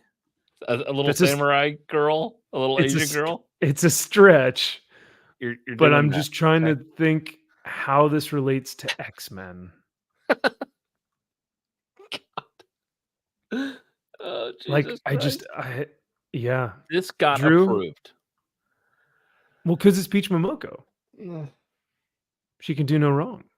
Mm. Mm. So you say. this is my head reading this, going, what? Yeah. What is this? What's happening? This is Yeah, Kyle, do you have any other last words before Drew kind of chimes in on this? Because I mean, I don't really know what else to say other than it's not. It's not good. Fuck this book. Anyone says that is good is a fucking liar. This book is not good. Sorry. Got a 95 on League. Yeah, exactly. Yeah. Yes. Yeah. Exactly. Drew, thoughts? So I'm going to try to make my arguments make sense because I just there's so much I want to say about this. Oh wow. Okay. Look, and like I will echo what Kyle said. Peach has her simps. She absolutely does, and her covers sell. I got to admit that they do. New York Comic Con, people are lining up around the corner to buy her shit. Good for them. Am I one of them? No. Like Kyle said, when I see her art, I see a middle schooler in study hall who is bored between homework or whatever and just doodling away. This is what I see. I don't see talent here. I just see a middle schooler. And this story is very much like a middle schooler, but it's Peach Momoko pretty much telling her day in the life because she said she was putting her life into this comic, what it was like. I'm like, well, Peach, from what I see, your life wasn't pretty fucking interesting, and I don't give a shit. There's a reason why I'm not putting my life into my comics because I don't have a very fucking interesting life. And I don't think if you're reading exciting comics, action-based comics, you don't want to be reading this shit, especially when it comes to X-Men. I know I don't. And honestly, this just furthers my argument why manga sucks. When you see comics like this, this pushes my theory that manga sucks ass. And honestly, this is why I don't read manga because I see comics like this. I'm like, thank you for boosting my theory and belief that manga sucks. It's comics like this and Peach Momoko that made me believe that I'm right. And I'm done. I want no part of this. This is not X-Men. Disavow. I mean, now here's what I'll agree with you with. This is not X-Men. I didn't see one X-Men character in this book, but manga. I do not agree with that at all. That is a hard pushback for me. If you want to read like Vinland Saga or even Jack said Golden Kamui, I think is how you pronounce it. Like, dude, there's some manga out there that slaps, that is way better than Western superhero floppies. So I will push back on you against that. However, this book did suck because the writing is bland. It's boring. It has no structure or story. It has no real character development. I don't know what this has anything to do with X-Men. It's a story about a schoolgirl who is haunted by her past. What screams X-Men about that? So yeah, I don't know. Okay, yeah, we got armor in this. Yay, whoop de fucking do. The one X-Men right. It's character, like, oh, they've been trying. Yeah, it's like the one X-Men character they've been trying to push on the readers since Joss Whedon's days on X-Men. No one's buying it. No one gets a shit. No one wants armor. She's as useful and as cool as Beak was. I don't care about armor, and I don't care about Beak. And honestly, the fact that they've made this, they're all in. They put all their chips in on Peach Momoko and her quote unquote amazing art and her quote unquote amazing storytelling. This is terrifying. I honestly, this is the urban sombrero of Marvel Comics right here. I cannot believe that they're putting so much into like it because they're like this Ultimate Universe, right? Is going to take over Marvel. It's going to be the next new cool thing. Yeah. Ultimate Spider-Man is boring. Another pointless issue 1. Yeah. Pointless issue 1. Skip it. You can skip this issue entirely. I guarantee. This should never even been made. Yeah. This should never even been made. This is not Ultimate X-Men anything. It's just not. No, it's Peach Momoko did an interview. She had said she is basing this on her life. Right. That is in the article. Yep. Ultimate Momoko, and it's her hiding underneath the desk at New York Comic Con. You know what? Let's look at some of the reviews because I really am. I'm confused as to why it got such a high score. Like, why do people like the book? Right, is what I'm concerned about. But Josh says, "This is armor, you retard." Listen, Josh, I have the power to give you a wrench, and I can take it away just as easy, sir. Oh. So, thou who giveth can maketh ill. Can taketh away. It is. That is as maniacal laugh. It is. Yeah. Maniacal laugh. Yes. Maniacal laugh. Come on, the Muppet movie. You don't forget the Muppet movie with Chris Cooper. Movie? Yeah, the Yeah. Muppet movie. Chris Cooper. He's like the only maniacal puppets I watch laugh. are. Oh no, No, Max, I no. only, I only gotta watch send you that puppets on scene. YouTube. No, I gotta send you the Yeah, scene, right. Max. Chris Cooper. He's talking to the puppets, the Muppets, and he says, "Maniacal laugh, maniacal Yeah. laugh, maniacal Oh. laugh." I guess I didn't see that part. I guess I was still being born during that period of time. So, Wow. an important part of any X-Men book is exploring the ways in which people. This was a 4.5-star review, Wow. in which people are made to feel like the other. I'm not sure I could name a single X character who hasn't, in some way, felt alienated from society at large. I agree with that. With this first issue, Peach Momoko introduces a fresh take on this very traditional X-Men concept by rooting Armor's plight in her struggle with mental health. No. Okay. Oh, sorry, real quick. That viewer is wrong. Okay, a mutant point of view, yeah, it's correct. X-Men, no, it is not X-Men. It's a mutant Right. point of view, I would say. Yeah, not X-Men. if this was like Ultimate Armor, it was like an armor Or story. Ultimate maybe. Mutant, Yeah. Ultimate whatever. One Well, I would Mutant. skip it and be like, okay, I won't even read this. Got it. Okay, yeah, thank you. This was a 5-star review. Oh my. I understand that if you haven't read any Momoko's X runs, this would be a surprise. Another reason why you may be surprised because you skipped the page where this is an entirely new universe. That's a little condescending. It's like people are intelligent and they read Ultimate X-Men, and so they think, I don't know. I've been reading all of her X titles and enjoyed them. I'm a fan of her art. It speaks volumes and it shows. There are less printed words in the panels. Don't get me wrong. If this isn't your type of jam, just say it's not, but don't blame the artists and the writers of this style and use their place of origin as a basis for your distaste. Oh, so they're saying don't be a racist. Okay. Bad faith. This is a bad faith review. Come on. Yeah. Jeez. Calling people racists. What is that? Oh my gosh, there's so many. How Jesus dare you? Christ. How dare you? Is this doing X-Men? Not really. It probably would have fit a little better as the new volume in Demon Days.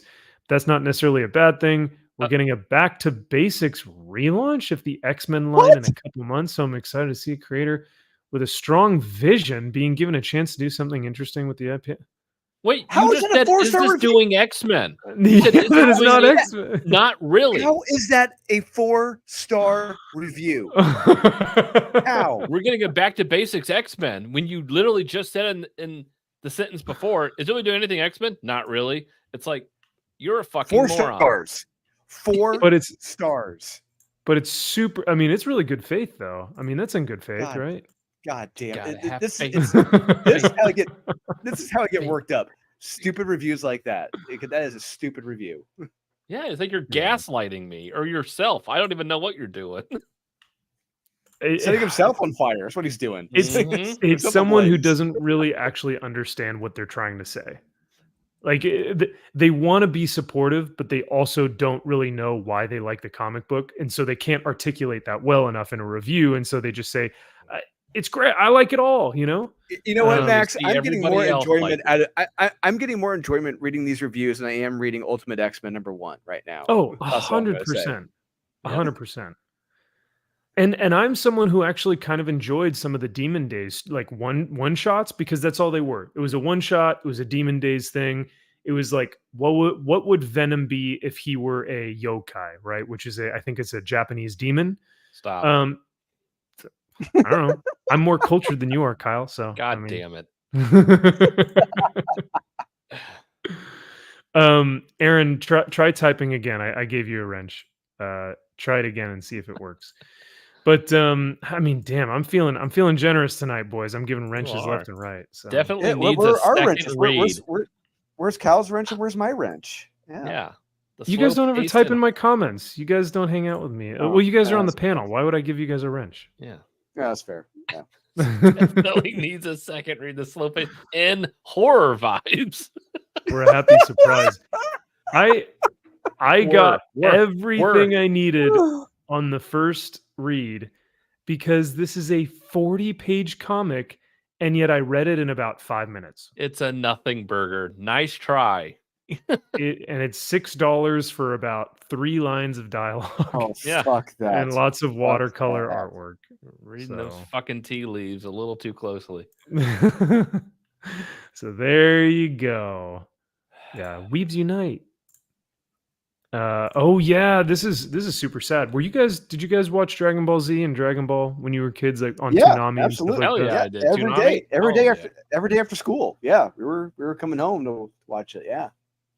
Dang, yeah, this was a huge hit. Thank you for reminding me, Jack. Yeah, Akira Toriyama. Damn. Akira. And yep, now Marvel's going to buy it, and Kelly Sue DeConnick and all the others are going to write it and No, Make it make better. change. Yep, make it better. Don't say that. Don't say that. Ugh. It's about time. Well, let's do this because I know we're hitting that 3-hour mark. We've But gone over what 2 books? we did 2 books. Woo! Oh Yay. man, and those weren't even those didn't even scratch the surface of being the worst books this week, like at all. Yeah. We got to talk about Sentry. That's all I got to say. We gotta talk about Spectacular Spider-Man and Weapon Oh. X-Men and Yes. Ms. Marvel may have been the worst things I've read this year. They're fucking bad. They're they are bad. really terrible. bad. That's a hyperbolic. You think that I'm being bad faith? No, I mean we're professional reviewers. We've been doing this now for years, and it takes a lot to look. Birds of Prey isn't.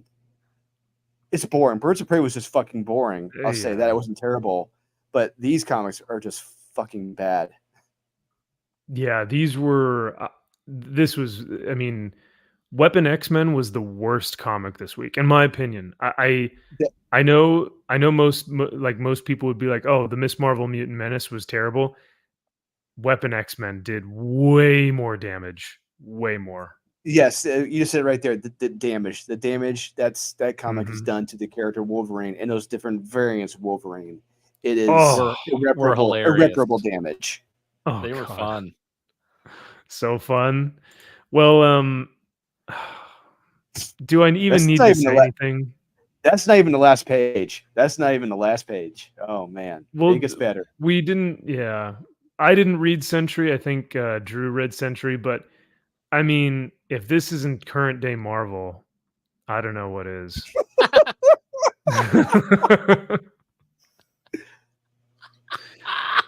Call me Solaris. Where do we begin? I don't know. By standing up, maybe. Why don't you stand up? Oh no! How dare you, Kyle? The first thing that came to mind, Max. I don't know if you've seen it, Kyle. I know you have. The movie Sidekicks with Chuck Norris. Oh yeah. Remember the very very end of the film when the kid in the wheelchair sees the karate magazine. Yep. He starts wheeling away at the karate magazine. It's like, okay, I don't really think you can do that much. You're in a wheelchair, guy. But okay. Good luck. All this power, you can't get out of a wheelchair. Yeah. Like, what the fuck? Tone deaf. Completely tone deaf. Oh, Yeah. God. I mean, I understand. That's an example. It's a case in point where you had an editor who didn't do their fucking job. If they had someone like Aaron Sparrow looking over that, they'd been like, no, I'm going to get laughed at. You're going to get laughed at. This comic is going to be a laughing stock. No one's going to take this seriously. This is a joke. You cannot do this. I mean, I don't. This hasn't worked for a decade. What makes them think it's going to work now? Like they're trying to, be on the right side of history. I guarantee you, people in wheelchairs that probably see this are going to want to rip this thing in half and be like, "What? Why? Why?" Yeah. Right side of herstory, and I do appreciate how. Thank you. It literally just has end, and that couldn't be more perfect for what is going on. It's just. Yeah. The worst part is that this story was effectively more or less ripped off from Rising Stars back in the 1990s. Rising Stars was effectively about you had these individuals who got superpowers from this meteor that landed, but there was a killer amidst them who was killing the different superpowered people, and the ones who survived were getting stronger. Same case, same story lifted for this story. where these different people were Oh. given the powers of the Sentry. But the twist is we already know who the killer is in this. It's the straight white guy. Oh, sorry, double negative there. It's the white guy killing everyone, and he's the bad guy. Where are these? Where are these all the Rosalinda? So Farhad? all these people were killed. All these people were killed in earlier Okay. issues, but come back in this issue in these super suits. Like, oh my god, I look amazing. No, you look amazing. Let's go save some people. I hope my mom is watching this. It's like I can't fucking believe this is actual dialogue in this goddamn comic here. This is So- ridiculous. Does this make you guys appreciate Ultimate X-Men any more or less? Less. I have no respect for any of them, so I'll say less. I mean, I'm getting a reaction out of this. I'm getting a reaction regardless. But with Ultimate X-Men, I just get boredom. I feel nothing. uninterested. I feel nothing. Yeah. It's not X-Men. There's nothing ultimate about it. Ultimate. No. There's nothing ultimate in regards to that. That word has nothing to do with it. But it's a new take, Drew. Come on. It's a new era.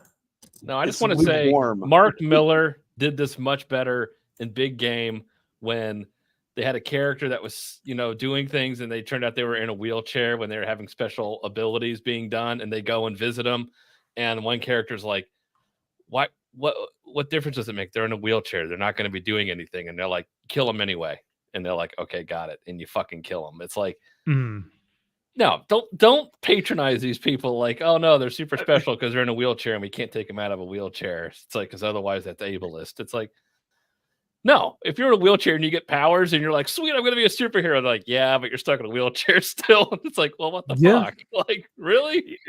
Yeah, wouldn't because that's always like been a big point of contention too with like Professor Xavier. Everyone goes like, well, if he's that powerful, if he's an Omega level mutant, wouldn't he be able to like telepathically make his legs move? But No, I was know. no. That's That's really you're getting into muscle. You're getting the muscle. Muscles don't have brain cells in them for them to control. If you had telekinesis, probably. There probably you go. Yeah. But yeah, no, the Marvel has been totally patronizing and condescending to these people for a while now. With the Sun Spider, and now this Sentry thing, it's what they do. You just and get even tired with easily. Yeah, oh my god, Like, just people walking around and fucking rolling around in wheelchairs. It's like, what the hell are we doing here? Like, what is going on? It's like, honestly, I mean, look, we are not beyond the possibility of getting a Sentry comic or a Spider-Man comic where we have like an armored car getaway and we have the Sentry chasing them down in a wheelchair down the street. All right. Yep. Oh my god, oh no. It's a laughing stock, yes, but these quote unquote creatives at Marvel don't see that as a laughing stock. They're taking that seriously. And they would call it stunning and brave, Drew. Yes. Josh, it's one thing for us to go look at her profile on the comic book site. I would need another super chat if we wanted to go check on Twitter, but I won't ask. I won't ask that of you guys. We don't need that type of torture because we have 3 more books and then we're going to the after party. So we'll kind of wrap this up here pretty quick. Because the 3 that I wanted to talk about, if it's all right with you guys, we'll run through amazing Steve Spitterman, multiple Steve Spittermans. Weapon X we'll save for last, and then we'll do Miss Marvel in between there. But basically, the Steve Spittermans, the book can be summed up as 2 friends try and go be culturally fun and relevant at a coffee shop. That's a you're slice not of life. kidding. I appreciate it. Yeah, it's trying to become regular. I love it. I regular men, the spectacular regular men. Yeah, I honestly could not believe how fucking boring this comic was. Oh, this dialogue is just mind-numbing, Great. man. It felt like them. Like, shut up, they, Kyle. thems? Yeah. It felt like Peter and Miles. It felt wonderful. It's like they keep going, oh, so let's hang out like outside of this. And Miles is like, wait, so we're not like Spider-Man hanging out? And he's like, no, no, no, we're Spider-Man, but like we're Peter Parker and Miles Morales, and like we just go get coffee. And he's like, so no crime fighting or anything? He's like, no, no, no, we just like we go get coffee because that's what friends do. And that's the comic book. It's just that's that the comic. over and This is over and over. a fucking double-sized comic with these two Oh, it's- characters in here. Oh, What are they doing? They're getting coffee. Fuck you. Fuck Marvel. Fuck Greg Weisman. I cannot believe this shit. If I was the editor and I was given this, I'm like, you're fucking kidding me, right? This is your story. They're getting coffee.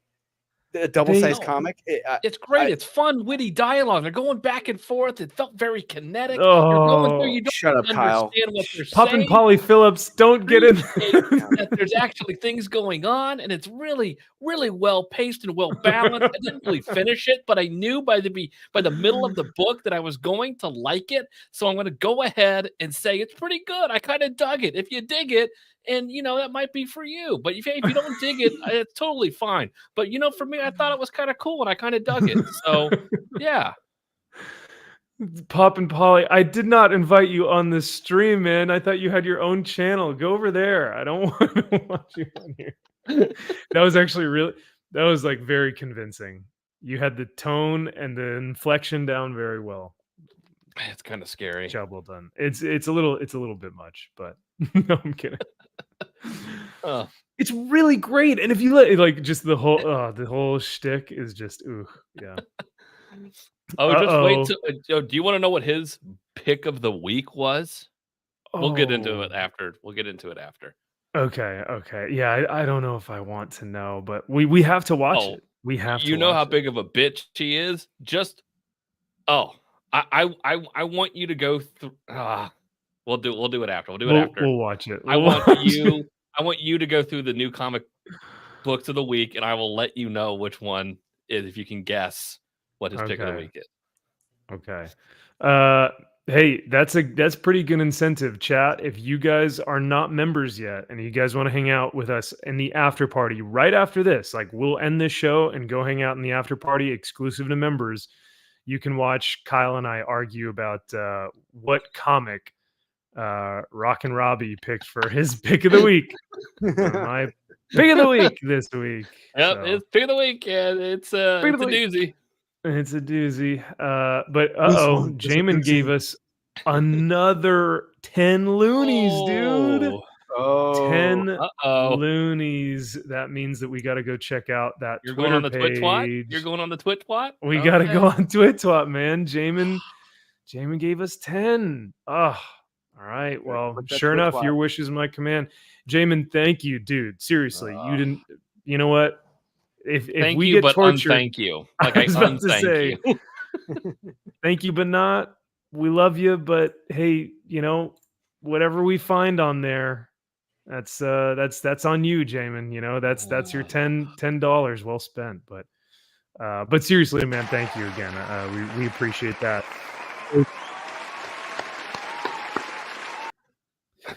All the ugliness.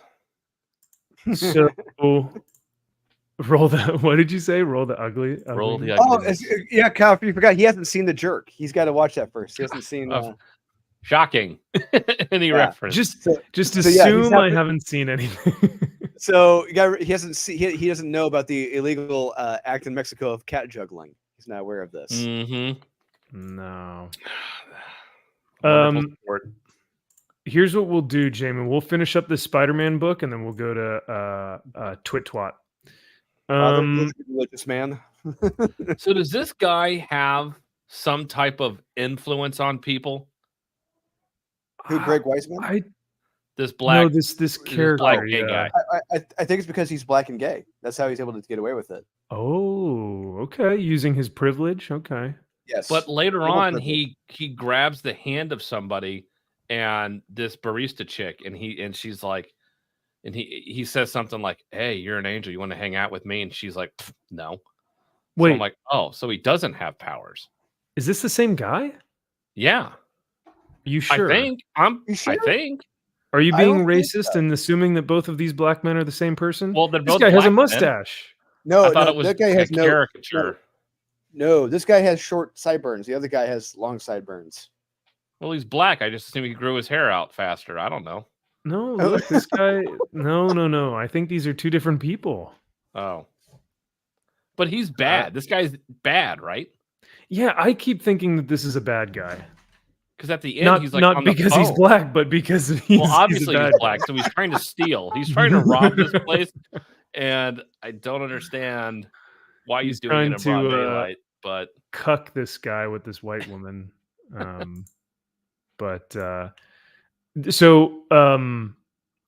I mean, what else to say? They go to the coffee shop.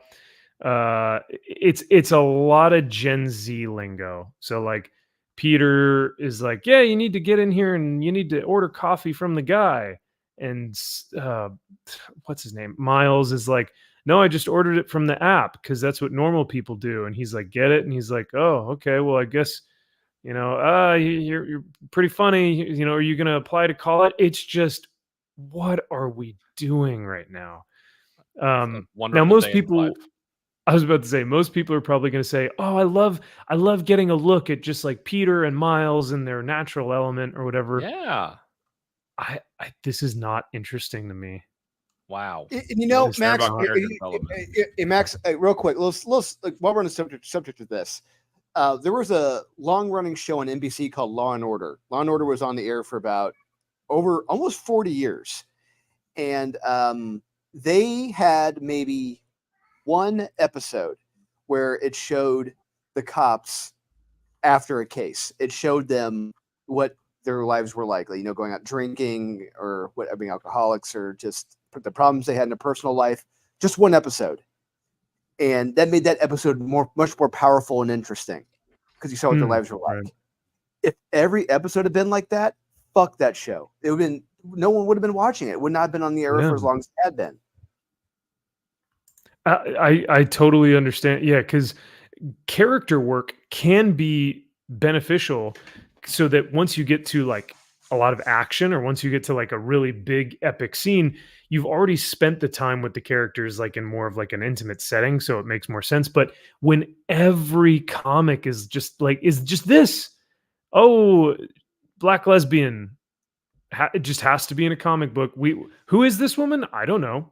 She's hot. Is this one? I don't know. Another case in point is James Bond. James Bond, real quick. Like what makes him powerfully unique is that all the different countries, the different wild and crazy cases he's going to be on, the different women he's going to be with. That's what makes him awesome. Now, when you have the Daniel Craig series, when you're just lingering on the same fucking woman for 4 or 5 films, you can't get over her. The same villain for 4 or 5 films. You're not James Bond anymore. You've taken away what makes him cool and special and unique. You're just lingering on that one thing over and over again, and it's gotten boring and stupid. This is not James Bond. Well, Peter Parker, this is definitely Spider-Man because he orders a coffee and then he orders a coffee again. But the next day he's, it's the next day and then the next day and the next day. And they do a little bit of a Tom King thing where they've got the panel layouts and he just keeps ordering the same coffee. And the joke is that the barista keeps forgetting every time. Oh, with cinnamon? Oh, no, you forgot. Oh, okay. This time with cinnamon, right? Oh, what's your name? Oh, Peter. Oh, just kidding. I got your coffee. That's a page in a Marvel comic book. I've been there before. I know what it's like. And intermixed between this, it's like, oh, we're fighting Hulk Man-Bat thing, Man-Bear Pig. Yeah, fighting the Man-Bear Pig. Yeah, they really are fighting Man-Bear Pig. So the Jackal. That's like the only action in the book. That's like the only action in this book of like 40 plus pages. And courtroom guy, black courtroom man who's obviously guilty because he's black and in a courtroom, so he has to talk his way out of it. So. But it's stuff like this where they don't take themselves seriously enough, and it's just jokey joke after jokey joke. Because then once actually someone is actually hurt at the end of this book, Miles Morales just goes, someone was hurt, someone was definitely hurt, and they have an image of a smoking skeleton, dude. Like someone died, and Miles is over here going, someone definitely got hurt. Like it's funny. It's a skeleton. That could be like an alien. Look at that thing. Oh man. So yeah, I just stuff like this where it's like they can't even take their own characters seriously is just a joke. And then they would say, "Oh, well, Spider-Man is a joke. He has like quippy one-liners," but it's like not when it needs to be serious, man. Only when it needs to be serious does he Only. joke. Okay.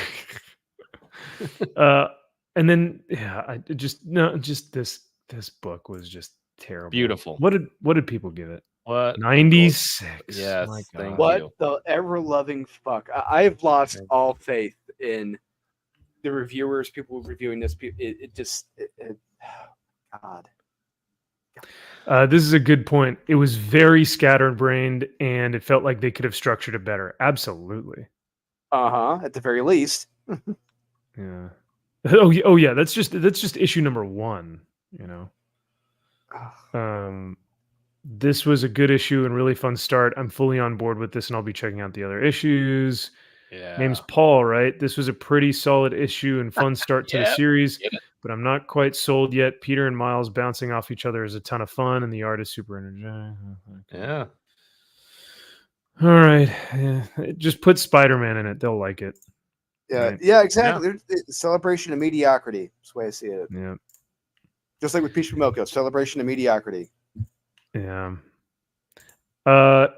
Jamin, let's do cause since I don't want to I know we're pressed for time here before we go to the after party. We'll take a look at his twat at the after party. If you can hang out, we'll hang out in there. We'll go check that out afterwards. This was abysmal. Did you guys end up finishing this one? I couldn't. No. I couldn't. I really, this was one of the, besides Ultimate X-Men, these two I could not finish. As one might say, you do not merely read this comic, you experience this comic. Indeed. It is. It's an experience. It is quite the experience, that's for sure. He is a menace. So I texted you guys earlier and I said, Iman Vellani is on here as writer. She's credited as writer.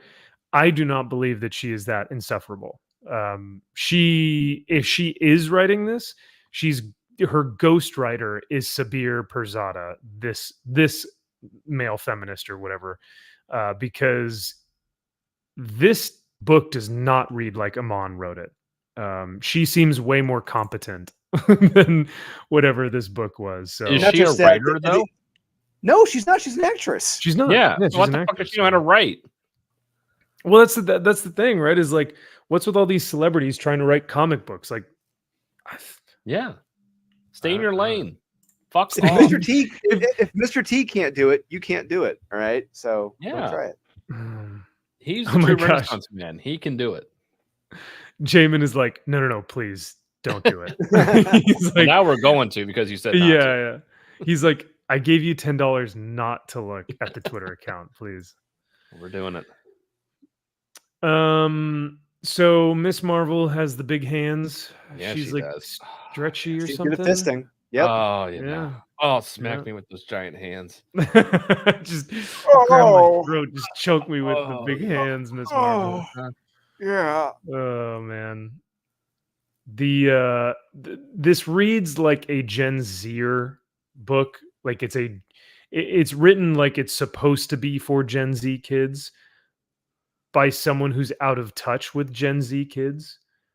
Yeah, and the other thing is, like, there's a line of dialogue in here where she says, "Maybe I should have changed my colors." Like, bitch, what the fuck are you talking about? You have the same exact damn colors as your old costume. That was my question. I was like, wait, isn't she wearing like the same? It's just this one is right, blue and right down there, yellow. right down there. Yeah, go back. If you go back down. The graffiti is like the same thing, right? Yeah, it says, "Can people look past the silly?" Wait a minute, or maybe I should go back to my old colors. They're the same fucking colors. What the hell I was are you gonna say, talking about? What does that mean? Yeah, like it's a different cost. If that line read as maybe I should go back to the old costume, Yeah, that would make sense. But the old colors, the colors are the same. exactly. Like I don't no know. one's tagging a wall spray painting her visage on there. Like that's her doing it herself for her. No one gives a fuck about you. Like that's like her doing it and then being like, whoa, hey, somebody put that cool mural up there. They're like, whoa, what's all this Miss like Marvel that? stuff over here? Did you Man, guys they see must this? really. Oh, man, Yeah. whoever did that, really talented. Can you believe this? I also think it's interesting because this whole comic book can just be summed up as people don't like me because I merely exist. For my existence, people are trying to hunt me down and the mutants down, and we need to that's oppressive. That's wrong. That's the comic book in essence. So I would just say you're boring, bland, and who gives a shit? That's people just don't like you because you're boring and bland. Yep. Stay in the like- sewer, you fucking sewer rat. Well, that on top of that, you imprisoned people during Civil War II under Captain Marvel. So congratulations, you're a war criminal. Here's a line of dialogue from two blue collar construction workers. He says, "Yeah, I don't know, man. I tried getting rid of my daughter's Miss Marvel poster, but she got all mad at me and said I ain't being a good ally or whatever." So I smacked her in the mouth and I said, "Shut the fuck up." Take this fucking poster down. So I beat her ass, took the poster. I beat her with the poster. Yeah. And then the other guy, the other dad, he's like, my daughter's more of a Spidey fan. And he's like, oh, you lucky son of a bitch. Yeah. But No, that's even the writers right there. know, even the writers know that Miss Marvel isn't a superhero. She's a political activist movement. She's the symbolism for activism, for Gen Z political activism. Like even the writers know that she is nothing more than just, hey, I want to ally with Miss Marvel. She's not a superhero. She's just a self-insert character from Sana Amanat from back in the day at Marvel. Yeah. Yep. To stroke the egos of people who want to be supportive of a cause, you know. Yep. And guilt trip you into doing it. And if you don't like this character, you're a bigot. Yeah. God, this I could do page. Love this I could scene. do without Deadpool. I am Oh, so done with I want Deadpool. all of man. them sitting around the breakfast table. Just Yeah. it was a perfect combination. It's just, oh man. I would have ripped this in half if I'd gotten to this page. If I had it physically in my hand, I would rip this in half. Like they're in a dirty sewer, right? Yeah, they're Dirty, living smelly, underground. disgusting sewer. They are in the Morlock tunnels. They're in the old Morlock tunnels in the subway, New York subway system. So Yep. yeah, it'd be a shithole. And Got you it. know why? Because the evil Orcus fascists are hunting mutants merely because they exist. I love it. Yeah. That's why they have to live in the tunnels, in the Morlock tunnels. So Yep, the oppressed mutants again. Got it. yeah, Okay. yep. Got it. Yep, thank you. But isn't this every Gen Zer ever? She says, I know, it's just not fair. You guys are fighting for mutant justice, and I'm stuck being baby monitored by a stupid app. And Deadpool says, there, little one, speak your truth. God fucking damn it. If Aman Vellani wrote this, I'd have been like, get the fuck out of here. Seriously. There's no Stay way in Hollywood. she wrote this. Stay in Hollywood. Stay in your fucking echo chamber. Don't let anyone have an insight into your mind anymore. Period. Clearly, there's nothing there. It just go away. That's the wild thing about it, man, is that like she schools Kevin Feige on like, no. The MCU and the Marvel 616 are two completely different things. Like she speaks so articulately that I don't ever see her being like, oh, speak your truth or mutant justice. And like, what? Like this sounds like an out of touch 40-year-old trying to be a Gen Zer, which makes sense because I think it's the Ghost Rider doing this. And then Wolverine is like, hey, you got to go back to school, and we're going to help you. Here's some turkey bacon because it's healthy. I love it. He's funny.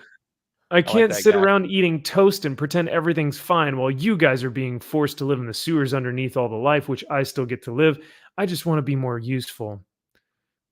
Which is like, okay, you want to be part of a cause. I understand that, but isn't that every other, I want to be part of the movement. And it's like, sometimes we're not Sometimes always you're going to be retarded and you can't. So just shut the fuck up. So just go to school and just, these people know better than you. So just do I what want to you be do. oppressed too by something. Yeah, right. Not fair. I want to fight for mutant justice. And then Deadpool's like, hey, if the kid wants to fight, let her fight. More the merrier. If she wants to die, let her die. He dies. I He don't dies. know. Yeah. The audacity, though, of Miss Marvel, because she goes, in the meantime, if you guys lose and I'm not there, don't say I didn't tell you so. The Damn, bitch. audacity Old that bitch. she would say this to Wolverine and Rogue of all people. Ooh, Damn. that's cold. That's cold. And then we get more slice of life. Hey, I go to school. I have school friends and school things, and Yeah. gossip and dodgeball. I don't. Yeah. A teacher threatening to call your parents and threaten you during school. I'd hate to get your parents involved. It's like, you fucking threatening me, bitch? Like, are you pulling up? And Are you pulling up? are you pulling up? up? I think that's what I think. I think it's pulling up. Well, it sounds like Josh says I'm laughing way too hard at y'all. Hopefully, we're providing good entertainment. I hope so. more than this comic. Yeah. By this point, there's a plant man. And this was one thing that I needed to say that I forgot to say earlier. These comics are like, all of them are like 40 plus pages. And it is just like excruciating to try and get through. Like, the comics used to be 20 to 30 pages and it would take you like 30 minutes because it was so like the art was so engaging and the dialogue was. But now it's 40 pages of just nonsense, and you're just like, ugh, I don't want to turn the page. Just like, let it be Aaron over. Sparrow? What? Is that Aaron Sparrow right there? He got hit by something. The bald guy with the Aaron. beard. That's Aaron Oh Sparrow. no! Aaron. Aaron. Oh no. Oh, Aaron. Oh, no. They put Aaron in a comic. Oh no! Aaron, you got hit by Mutant Watch. Or He is that got is that his hit by a name? plant man. Eyeball. This is By like Snake Guy. Plant Eye Man. Yeah. Plant Eye Man, yeah. Yeah. Oh. Oh, and then we get Granny Goodness and She's old. Big Barda. She's old. I don't know. And I don't know what this too? is, but And Amanda Waller? oh Is it no. the Golden Girls? I think it is actually. Oh my god, no. It's the Golden Girls from the Jonathan Hickman X-Men issue, who are the horticulturalists or whatever. Yeah. Oh, Yeah. God. Everyone Thank you loves for those guys. being a friend. Yeah. And then they end on a concert. I didn't get this fucking far. Oh my God. I love you, Lila Cheney. Oh my Fuck. God. Who is that? What Lila the Cheney, fuck no, just Lila Cheney happened? goes back to the 80s. Lila Cheney is a rock star that goes back to the 80s in the X-Men Oh. comics. But still, this it's like, what the point? What was the fucking point of that damn comic? What are you accomplishing? Oh my God, I would have ripped this in fucking half. Yeah, like why does this exist? Who is this for? These are all the Autistic questions that people. we Yes, yeah. That yeah. And I think it's for Miss Marvel fans, which there aren't a lot, but the ones that there are, they are like diehard. Because if you noticed in the comic, there's a ton of like references towards the old 2015 Miss Marvel like series. So I'm sure they were just wanking each other off, being like, "Oh my god, I remember that from that last issue." But this was just nonsense. So Oh God. there you go. That was Miss Marvel Mutant Massacre or Mutant Menace. Oh, it's a For massacre. Gen Zers. Mutant It is a Menace. massacre. Yeah. But here's the worst book of the week. And I will say, initially I said my opinion, but no, I will change that. with good faith, I will say that this was objectively the worst comic of the week by far. This was atrocious. This was a joke. This was insulting to read. It to the point where it's like, I could not believe Christos Gage wrote this, because he is usually a very reliable writer, very reliable, very good. Oh my god! This is arguably the worst comic I think he's ever written in his life. Not only does it not make sense, but it reads so what's the word? Well, yeah. It's just I'll say this: it doesn't make sense, because why would they have Wolverine fighting Onslaught when Onslaught has Magneto's powers and can just rip the skeleton or rip the adamantium from a skeleton? Makes no sense. Why would they choose Wolverine? Why would they choose Schlubby Wolverine of Earth? Oh well, yeah. I can relate. That would be me as Wolverine. So I can relate to that. Why would they choose any of these Wolverines? And who wants multiverses anymore? Everyone hates multiverses and multiple multiverse Wolverines. No one wants this anymore. So you already have stuff that's like contradictory of like, why would they have Wolverines? Why would they choose these Wolverines? Why would Jean not just try and kill Onslaught herself when she's clearly more powerful than he is? Why is she getting Wolverine to do the dirty work? You're incorporating logic, Max. Don't do that.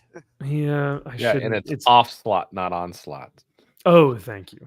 You're welcome. It's a multiverse. It's the off-slot one. It's the off-brand off-slot. Correct. But it reads like a like someone who's trying to be culturally relevant and funny, but failing terribly, because you get moments of racism bad in here. You get moments of women good, and womensies always got to stick together. Ain't that right, girls? You get all zombies these are Wolverines. Zombies are funny. Schlubby, fat, out of shape Wolverine's funny. Yeah, Schlubby Wolverine funny. is funny. He's fat and out of shape. He's funny. I like it. He's got a beer belly. He's funny because he has funny hair. He's balding. That's funny. Yeah. And zombie Wolverine, aren't zombies like funny? Aren't zombies cool, guys? Zombies, because they eat stuff, and he always wants to eat people. It's like, oh god. And Jane Howlett is the best writing. Yeah, and like you said, and Jane Howlett is the bestest ever. But what makes, like you said, Mac, this is the worst comic this week. What makes it terrible is the fact that Christos Gage wrote this. And two, we know the level of skill he has. We know how good he can be, and that's what makes it disappointing and angering, because this is fucking lazy. He didn't try. This sucks ass. Does he have talent? Because after this, I'm not so sure. No. He's good. No, he is the guy who is he's completing all of Dan Slott's shit. He's the guy who's coming in to finish his work. Oh, and no. I don't know, man. That doesn't he's make the me one who any wrote, more hopeful. He wrote the DC Fortnite comics. Those were actually pretty damn good.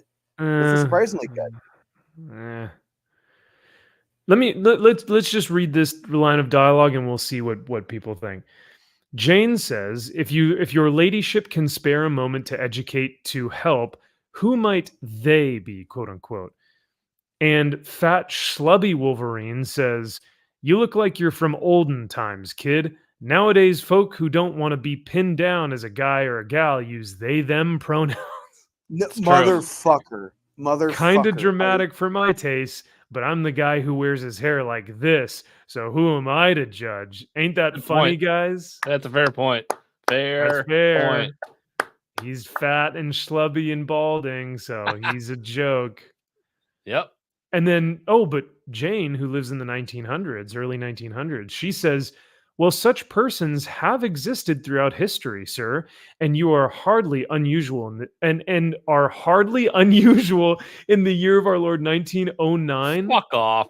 1909, there are trans women? Yeah. Trans men? Yep. Throughout, yeah. They were using they, them pronouns in 1909.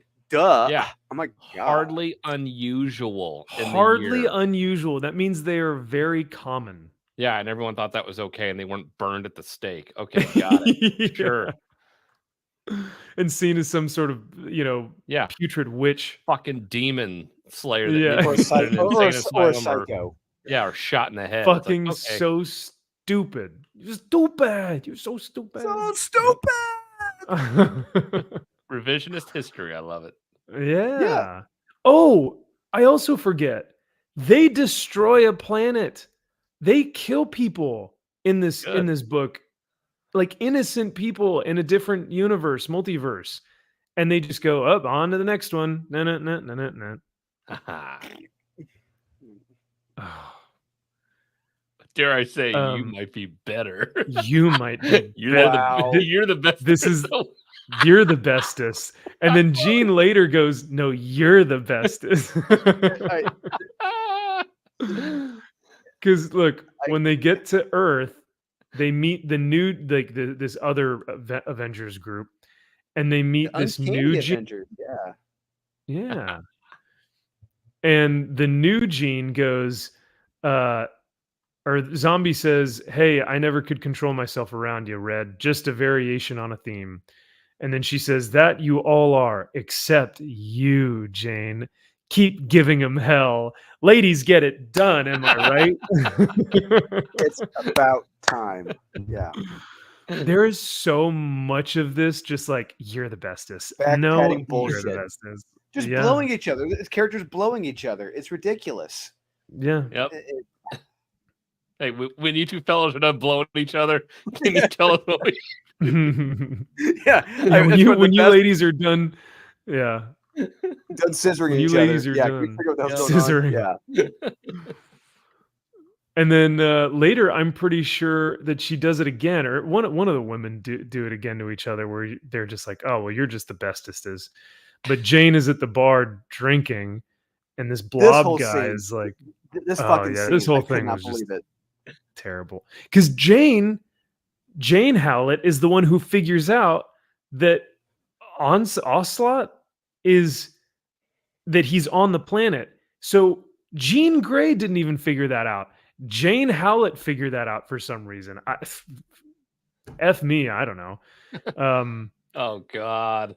But Blob says there's got to be good stuff too, right? What's your favorite thing about our time? And Jane says, assuming less legalized racism and misogyny is a given, probably indoor washrooms. God damn it. Christos Gage, everyone. Yay. Brilliant writer extraordinaire. Legalized racism. Such a and misogyny, Kyle. Don't forget the misogyny aspect. Yeah, thank God it's legalized. Yeah. Yeah, forward-thinking character in 1908. God, who would have thought? Yeah. Jeez. Yeah. So progressive. So Jane is just the bestesses, and she gets there, and she's like, "No, it is Onslaught." Yeah, I know. it's That Onslaught. was me. Yeah, I know. Oh, I thought I legitimately screwed up, and I was like, "Wait, what?" No, it's Offslot, right? No, it's Offslot. It's an off brand of Onslaught. So yeah, then everyone realizes, oh yeah, we're all the bad guys because Onslaught's here. Oh, there he is, and the Wolverines have to fight him, even though right now he could kill them all and just rip the skeleton or the adamantium from their skeletons. But he's like, but I won't fight you because Jean Grey is not at her most powerful, or she's at her most powerful, so I'm not at my most powerful, so I have to wait. So in the meantime, I'll just kill you guys. Yeah. God damn so Wolverines just start murdering these innocent people who have been taken over by Onslaught. Yeah, and why is Zombie Wolverine not biting people and not turning people into zombies? And did they explain that? Yeah, that was earlier. Jean, I think, said, "Hey, I'm just gonna cure your hunger." It's like, oh, what? That's right. She's like, what? So you why just did that? So why bother having him? Why bother having a Zombie Wolverine if you just God fucking damn it? That pisses me off. God. Because Marvel Zombies was so cool. Hey, Steph. Yeah, no, he bites people. See, look, he goes, "Hey, there you all are. I brought the cavalry, and they are peckish." It's all these zombies that he bit. And then Schlubby Wolverine goes, seeing as you're like the big daddy zombie, does that mean you can control these other ones? And Zombie Wolverine says, "Of course not. What the hell kind of stupid question is?" Oh, right. I see the problem now.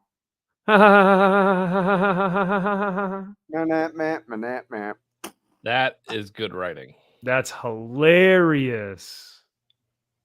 Correct. And then the planet blows up and they kill all those innocent people. As they should. God. Are this they was- innocent? Yeah. Yeah, actually. Because Anybody Onslaught was the innocent? one who took over their body. Is anybody truly innocent? Mm, Exactly. Anyone who writes for Marvel right now is not innocent. they've played a part in this cultural vandalism. Yeah, I would say the only one who's excused is David Michelini writing the Venom Lethal Protector out of continuity story. I think he's the only one who gets a pass to me. Oh, that's right. Yeah, David Michelini and our favorite artist. Yeah, Farad Karimi. Yeah. Fareed Karami. Yeah, There we go. Farad Karimi. Ferrero Rocher. Yeah. Ferrero Rocher. Yeah. Where was that? There was a second time that Gene was like, "Great job, Gene. You got this, Gene." Where they were like talking to each other and they were like, "Oh, you're the bestest, Genie." Oh, I love you. Where is it? I gotta find it.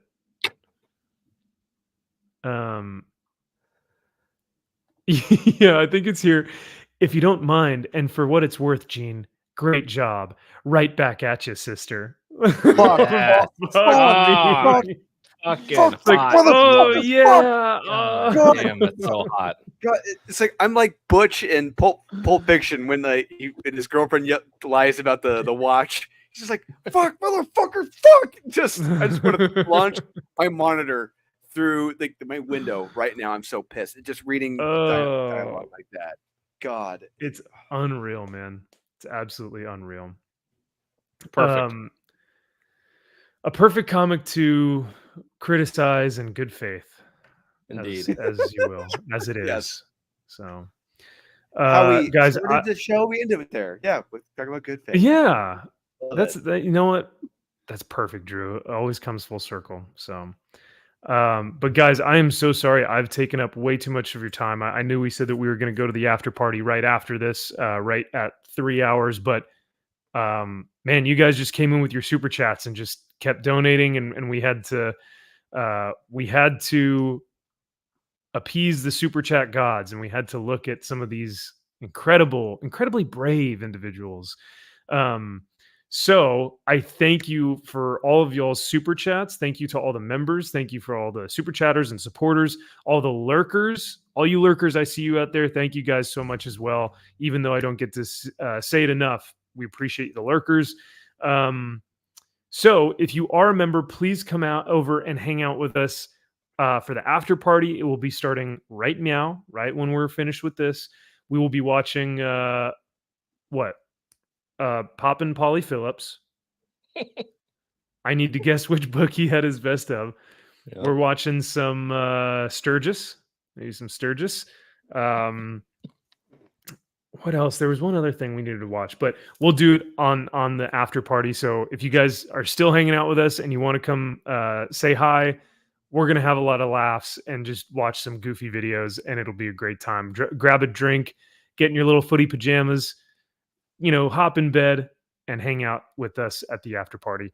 Do you guys have anything else before we go hang out with the members? All I'm gonna say is, Max, you got to take a look at our little chat group text we have, so you can see. Oh my God. Yeah, you gotta check it out when we're done here. Oh my God. I have 15. It says I have 15 messages. Oh no. Okay. We'll take a look at this here and just, oh no, it's more of Jonathan Jones. Oh, You guys boy. see the last one, the very last one. Oh man, it's woo. Here. Oh boy. I can't wait. Well, let us end this stream and head on over to the after party. Members, we'll see you guys over there. Like I said, bring some drinks, get comfy. It's going to be fun. We're going to watch some really goofy videos and get lots of laughs. So we'll see you guys over there. Once again, thank you to all the members, all the super chatters, all the lurkers, all the chatters. We love you guys. And we'll see you next week, or we'll see you in just a few minutes. All right. Take care, guys. Bye.